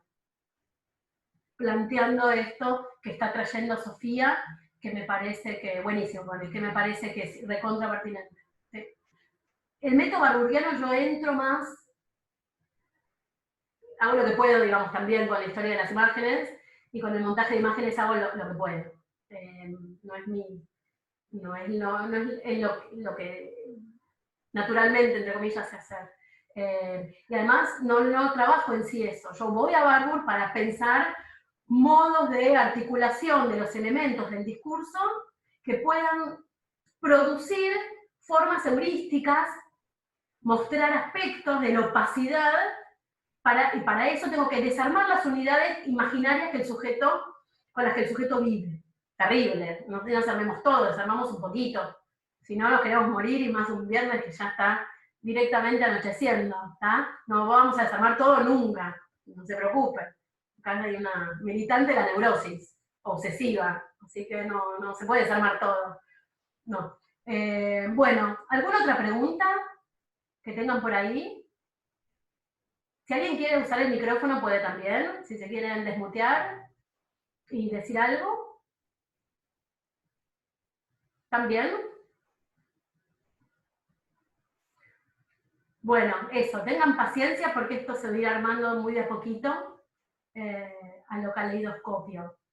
Bueno, vamos a dar entonces a casi 2 horas de iniciada la clase. Si se quieren desmutear, nos saludamos medio polifónicamente en una especie de politopía. Y eso, la clase va a estar subida. En breve, hoy o mañana, van a estar los foros nuevos. Y armo la carpeta de bibliografía de ampliación. ¿Sí? Y ahí creo que pueden subir también ustedes. ¿Sí? Y nos vemos en mañana. Gracias. Vale, gracias. Adiós. Buen fin de semana. Buen fin de. Gracias. Chao. Chao.